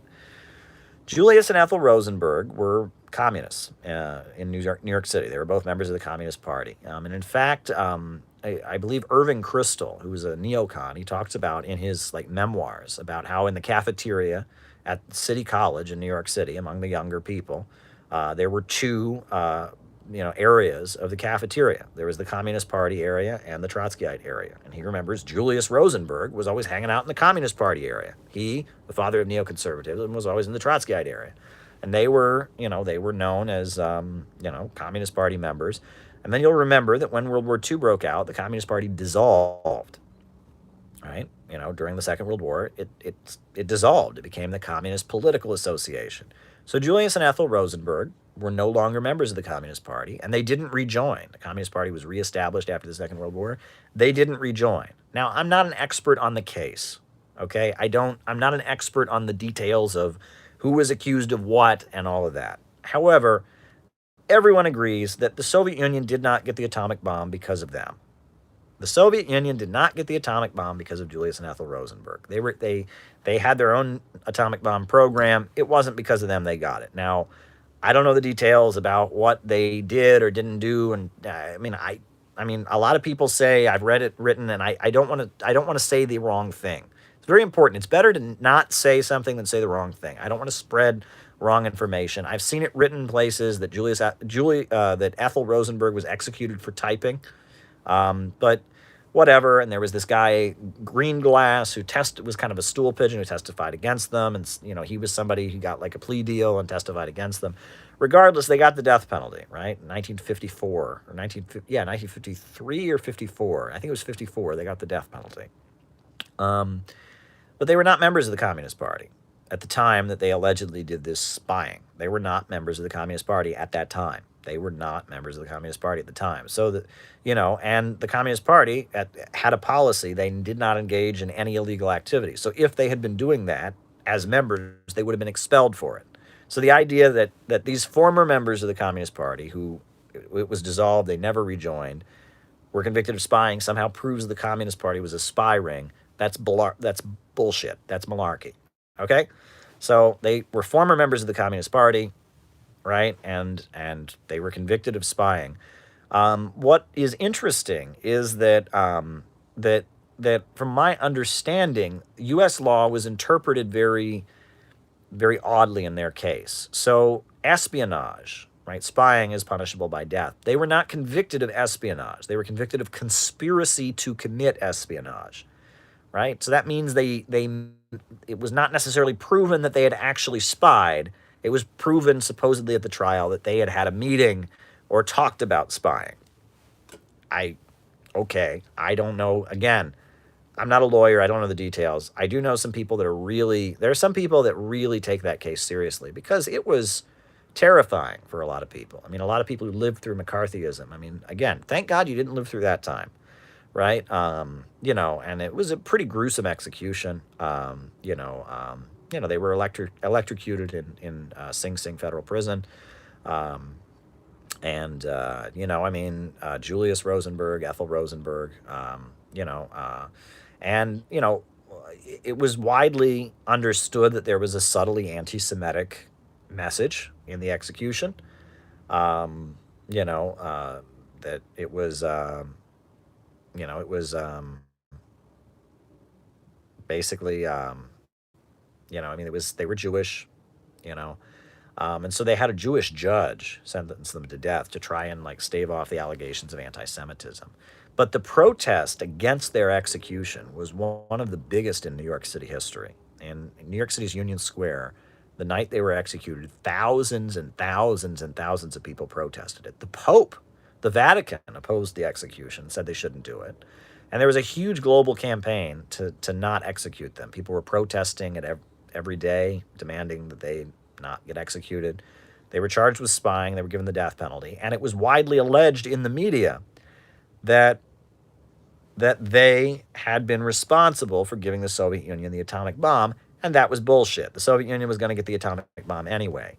They were accused of spying, and then the media played up the idea. They were convicted, and the case against them was largely these people are members of the Communist Party, and then they had this other guy, Greenglass, testify against them. Right? They had this guy, Greenglass. He got up and he said, "Oh yeah, they all did it," and they were convicted. Some people maintain they're absolutely innocent, that it was completely a frame-up. Some people maintain, well, maybe they were spying, but they clearly... I don't know the details, and I'm not an expert on the case. But it was, it was at a time where communists were just public enemy number one, and they were demonized in the press, and they were really... it was pretty horrendous case. And they had two kids who were like little kids, whose parents got the death penalty. Their son... anyway, can you imagine being a little child and having your parents get the death penalty? Both of your parents executed on the same night. It's pretty horrendous. It's like you read into the details, like it was, Julius died pretty quickly, but Ethel Rosenberg, the electric chair was designed for a man, right? They didn't execute women very much back then. So like the electric chair wasn't big enough, or was too big. And so it took her like a really long time to die. They were pumping electricity through her body because the thing was too big and it didn't fit her head. So and then eventually her head exploded into flames. That's pretty gruesome.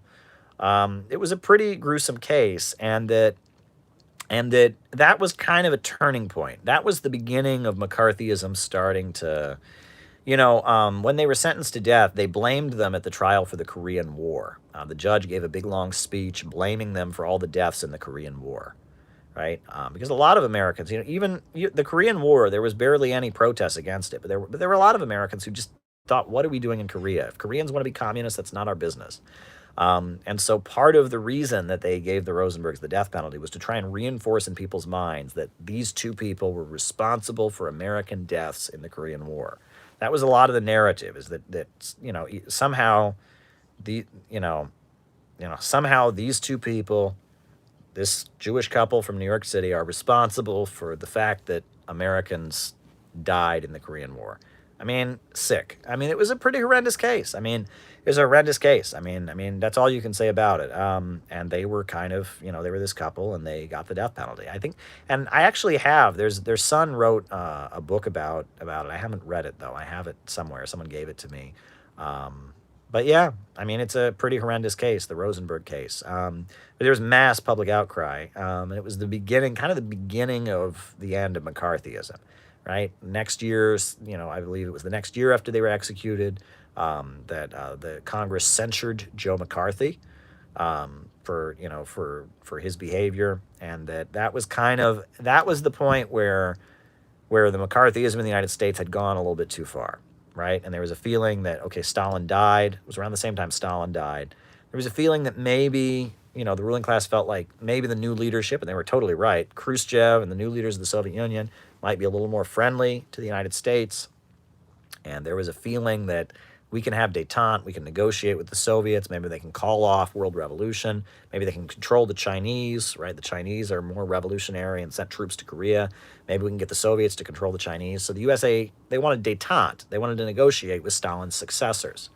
But the McCarthyists, right? Joe McCarthy and the John Birch Society and people like that, they just wanted to keep going with the McCarthyism. So you actually see U.S. media after the execution of the Rosenbergs start to turn against Joe McCarthy, right? There's that whole thing with Robert R. Murrow, or Edward R. Murrow, right? He was the TV host he was a national TV host. I believe he was on CBS, and they went after Joe McCarthy because a lot of the ruling class felt like McCarthyism was hurting the United States in the Cold War. They needed to be able to negotiate with the Soviets. And if you're having a crazy witch hunt against communists back at home, you can't do that, right? 1957, the U.S. Supreme Court legalized the Communist Party with the Yates versus the United States ruling, right? And there was a feeling that during the Khrushchev era, okay, we need to tone down this stuff. And they also felt like China was the main threat.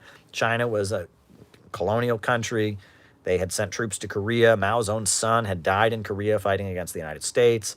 China was, anti-colonial and was calling the Soviet Union revisionist for not being revolutionary enough. And there was a feeling that, okay, the Chinese, they're the dangerous revolutionaries. We can cooperate with the Soviets. And if you watch old movies from like the 60s, that actually comes across, in old spy movies and stuff. The Soviets come across as they're not our friends, but they're responsible. But it's those Chinese that are crazy. And that changed. In the 80s, the Soviets became the bad guy again, and the Chinese are the good guys. If you ever watch Red Dawn, the original Red Dawn with Patrick Swayze, right? How does it end? China comes and rescues the United States from the Soviets. So, the Cold War, again, the Cold War is worth studying because it changes. Someone's asking me, how many hours a day do you read? I don't know. I don't time it. I read when I want to read. That's the secret. But yeah, how many, I'm being asked again, how many hours a day I read. I don't know. It depends what day it is, right? When I go to work normally, when it's not the middle of a coronavirus, I will take the subway and I'll usually have one or two books that I'll read on the subway with me. But there you go. So I hope that answers your question. But yeah, I have to pick though. My bags, I've broken many, I have a briefcase I take to work, a leather briefcase, and I've broken many of them because I overstuff them.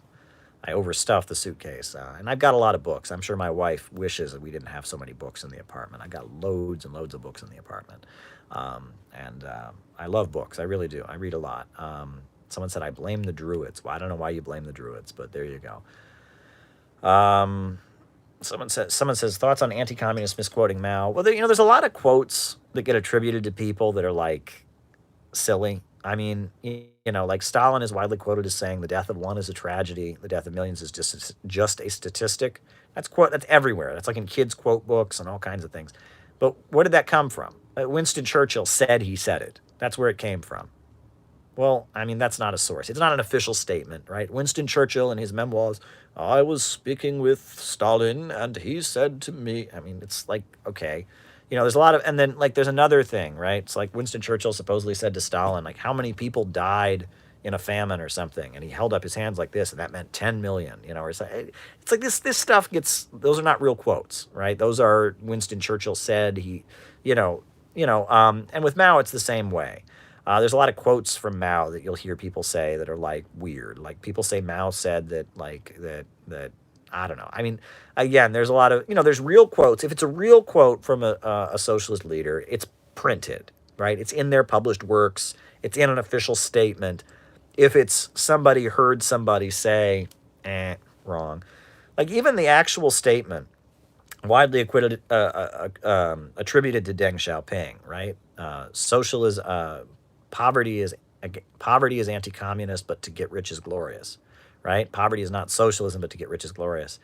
That quote, where did he actually say it? Now, the Chinese government has owned it, right? They say, yes, he said that. But where did he say it? You can't find where he actually said it. A lot of people have worked really hard to find out where he actually said it, right? It's like somebody he was saying a lot of things, and it's like in the late 70s, early 80s, Deng Xiaoping was kind of doing a global speaking tour. He went to Zimbabwe, he went to different countries, he went to the United States and wore a cowboy hat and smoked a cigar and drank whiskey, and he was kind of doing a global speaking tour, and he did a lot of interviews where he was trying to explain the market reforms. So he must have said it at some point, but where can you find that actually written, right? In the works of Deng Xiaoping, you can't find it. And there's a lot of weird quotes. So misquoting Mao, yeah. I mean, I was watching, when Richard Wolff went on Fox News. The guy, and he said that socialism has made China very wealthy. And then I forget what the name was. This right wing host on Fox News said to him, "But I thought there was a Chinese leader who said that let 1,000 flowers bloom, let 1,000 schools of thought contend, and that was capitalist enterprises." That's the dumbest. Like, this guy knows nothing. This guy's on TV telling people about Chinese history. What the hell does he know about Chinese history? 100 Flowers campaign was in the 50s. That was China's de-Stalinization. After the death of Stalin, in the Soviet Union, they had what they called de-Stalinization. And in China, they had the 100 Flowers campaign. Deng Xiaoping's market reforms were in 1978. That has 100 Flowers bloom had nothing to do with market reforms. Nothing to do with market reforms. Those flowers that bloomed, they were capitalist enterprises. That's wrong. Wrong. Just flat out wrong. That's not, no, but he's actually, I'm an expert. See, I appear on television to educate people about China. And I'm going to say something wildly inaccurate. I'm going to quote something Mao said in the 50s and attribute it to Deng Xiaoping in the 80s to prove China's capitalist. I mean, it infuriates me, right? Why do they have people who know nothing about what they're talking about educating people, right? I mean, and you can hear that when they start talking about communism on TV, I'm sorry. I mean, some of these mainstream networks, they say things that are just, they're just way off. They're just way off. And it infuriates me as somebody who actually cares about this stuff, right? I mean, most people don't care about this. Most people are like, okay, well, he got the quote wrong, but everyone knows communism's bad, so there you go. But I actually care about this stuff. This stuff actually matters to me. Wolf did a great job against the Fox News people there. I thought he did a great job, and I told him that, too. There you go. What else is on people's minds? I'm going to shut this down pretty soon, but why not just keep going, right? I'm here Corona streaming. It's not like I'm about to go on a, exciting something to do. We're just kind of sitting here. Right? Someone says that's right after Gandhi dropped his first album. Exactly. But yeah. What else is new? Anyone else? Chats, super chats, anything else? Anything else? Because speak now or forever hold your peace. This Monday night Corona stream is about to conclude. So if you want me to talk about something, now is the moment. Hey, everyone, just had a 2-hour nap, says Arthur Porter. Well, I mean, you're coming just as we're wrapping up here. I'm taking final super chats, but this is the end. Someone wants me to talk about prison abolition. Well, it's funny, if you read prison abolition literature, I mean, this is one of those things where, like, what Angela Davis means and what other people meant when they're writing, if you read it, what they mean is that that they want to create a society where there's not crime, right? Where people have what they need, where people are rehabilitated, and we don't have prisons, right? But they're not advocating, let's just immediately let everyone in jail out. That's not what they advocate, right? They're not saying, okay, let's take every rapist, every mass murderer, just open the door and let them out, right? What they're saying is we need to move toward communism, toward a world with so much abundance where people can take what they need and do what they want to do, and people are taken care of, and we don't have crime, and we don't have a punitive approach to crime, and we can move toward eventually getting to a society where we don't have prisons. However, to most people on the street, if you say to them, hey, I want to abolish prisons, they go, you're nuts. And that's the problem. And that's the problem with some of the left concepts. If you say abolish the police, abolish prisoners, you sound nuts, right? If you talk to people who say abolish the police, for example, and you say, okay, so when someone breaks into my house, what do I do? And they say, well, we're going to have this thing called like the Workers' Revolutionary Committee. And it's like, so we're going to have these other cops who will call. So you're not saying abolish police. You're saying, in a socialist society, set up new institutions that more adequately serve the people. Aha. See? But that's the thing. If you say to most people, abolish the police, you sound nuts. Why go out of your way to sound nuts? Why not say, we need a government that works for the people. We need a police force that will serve the people and not serve Wall Street. We should be jailing the war criminals and the people that bomb countries and murder people, the people that rip off working people. That's who we should be imprisoning instead of saying abolish prisons. Do you know what I'm saying? Like prison abolitionism, abolish the police, these slogans, you want to say things in a way that they sound like implementable policies, like policies that could actually be implemented. And that's one of my critiques of the ultra left, is that they put out slogans that like, I don't even know what, if most people, if they hear prison abolitionism, they go, I don't even know what that was. I mean, open borders. That's a great one, right? All the socialist countries have borders. They have passport controls. They have visas. When we have socialism in the United States, we're going to have a border. We're going to have passports. We're going to have citizenship. I mean, it's like, come on, all right? We would change how it would operate, and we don't want to demonize the immigrant community.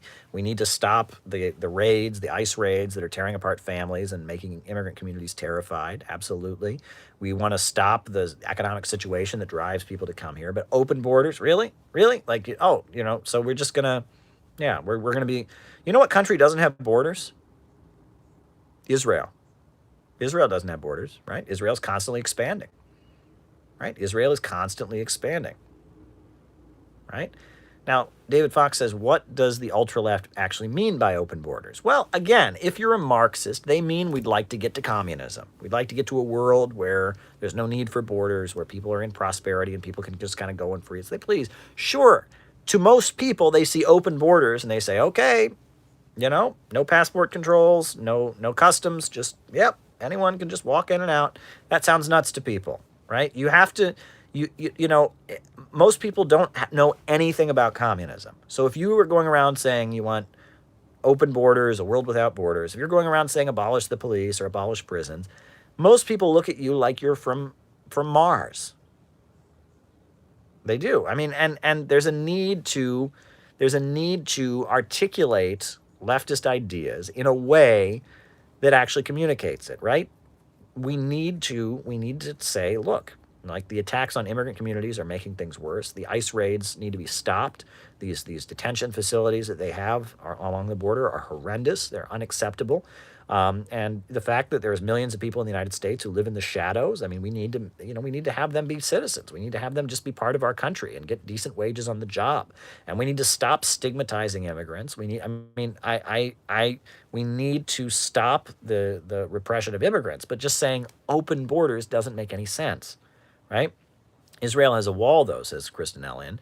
Well, that's the thing, though. Israel, it doesn't have a clear border. It's constantly expanding its settlements into the West Bank. It's constantly, Israel doesn't have borders, right? I mean, it's constantly expanding, right? It's not clear where Israel starts and Palestine ends because the settlement activity, they're constantly expanding, right? I mean, socialist countries have borders. They do. I'm sorry. Socialist countries have borders. And that saying no borders, I know what you mean. You mean, just like when you say you want to abolish prisons, just like you say when you want to abolish the police, you mean we want to get to a stateless, classless world where everyone has what they need, there's no national divisions, etc. I'm with you there. But most people have no idea what you mean. And when you raise that as a slogan, you sound bonkers. I'm just being real. Like what I was telling you about Thanksgiving earlier tonight. We all know about the genocide of the Native Americans, and we need to talk about it. But you can't spit on average American families who eat some turkey with their relatives, okay? You have to understand that the world, you have to talk to people in a language they can understand, okay? I got banned on Reddit by these death cultists because I was against their open borders. Right. And, again, like just saying what I said, And David Fox agrees with me. I'm glad. But just saying what I just said here gets you banned from leftist spaces. We're not, you're making people uncomfortable. I mean, it's so pathetic. And this is why the left is going away. It's so cliquish. It's this bullying atmosphere. We have a list of SJW rules that everyone must follow. Yeah, you said that you don't believe in open borders. And so that triggered some of the immigrant folks that are at this meeting. So we're going to ask you to leave and never come back to our space, okay? Because rule number 75 in my SJW book is that we don't believe in borders, okay? Yeah, we don't. Can I defend that policy to any left right-wing person who comes up to me? No, but it's not about defending the policy. It's about I am the leader of this leftist group, and I make all these rules that other people have to follow. And if they don't follow them, I kick them out of the group, and I feel special, and I go on Reddit and call people racist and sexist, and that's just what I do. And I've never won an argument in my life, and I've never convinced anyone of anything in my life, but I just know how to be in a clique, and I just know how to be smarter than everyone else, and I just know how to bully people. Yeah, I'm the queen of the left. But you've all met that person. I hate that person. People like that are unbelievable. People like that are the best friends the alt-right ever had, right? They're the best friends that neo-Nazis ever had. Seriously, It's right. It's like, so sir, now you mentioned that you're going to go eat Thanksgiving with your family. And we don't allow Thanksgiving here. We don't do that. No, Thanksgiving is not permitted. Not permitted here. And because you're doing that, we don't want you in this space anymore. We don't. We really don't. Everyone who comes here is against Thanksgiving because everyone who celebrates Thanksgiving is a mass murderer who's killed millions and millions of Native Americans, so you need to leave. It's this attitude on the left. It sickens me, right? Yes, you know what I mean? Yeah, it's like this is why ordinary people don't feel like they can be communists. Is because of that. And again, that person, that voice I was just doing, that person I can guarantee you has never converted anyone to communism. They have never found any person who didn't agree with them and convinced them. They just ran into the left and started bullying people. I'm in charge. I'm in charge now. I know all the rules. I have memorized them, and I'm going to go enforce them and talk. It's annoying. It's really obnoxious. They have never convinced anyone of socialism. They've never made a clear, coherent argument against capitalism. When someone comes up to them and says socialism killed millions of people, they just go, well, that wasn't real socialism, sir. And the tone of voice you are using when you're speaking to me is very male and very patriarchal. So I want you to just not speak to me, sir. You're oppressing me with your voice, so you need to go away. That's their response if you disagree with them. It's unbelievable. And someone's saying, and these are the people that attack me. Of course they are. Caleb broke the rules. He has an American flag. One time he had an American flag at one of his events. That makes him a Nazi. It's just, this is the milieu of people. I can't stand them. And again, they're not part of the real world. They're not part of the culture. They're not able to talk to real people. They have this kind of condescending thing. And it's the academic left culture, and it's the NGO money, and it's the manipulation of left-wing circles. And it's pathetic. Someone said they're not workers, and you're right about that. They're not workers. They're NGO hustlers usually. They really have no idea at all, and that's true. It's obnoxious. I don't like this type of person. That's not. They're not helping socialism. Let me put it that way. So I'm glad you all like that. Yeah.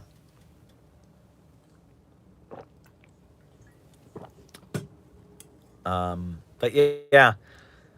Folks, we should probably wrap it up. We've been going for quite a long time here. So, ever since World War II, U.S. imperialism and its followers have been continuously launching wars of aggression. But the people of various countries have been continuously waging revolutionary wars to defeat their aggression. While the danger of a new world war still exists, the people of all countries must get prepared. Revolution is the main trend in the world today. Ever since World War II, U.S. imperialism and its followers have been continuously launching wars of aggression, but the people of various countries have been continuously waging revolutionary wars to defeat their aggression. While the danger of a new world war still exists, and the people of all countries must get prepared, revolution is the main trend in the world today. We need a government of action to fight for working families. We need a government of action to fight for working families. Good night, folks. Good night.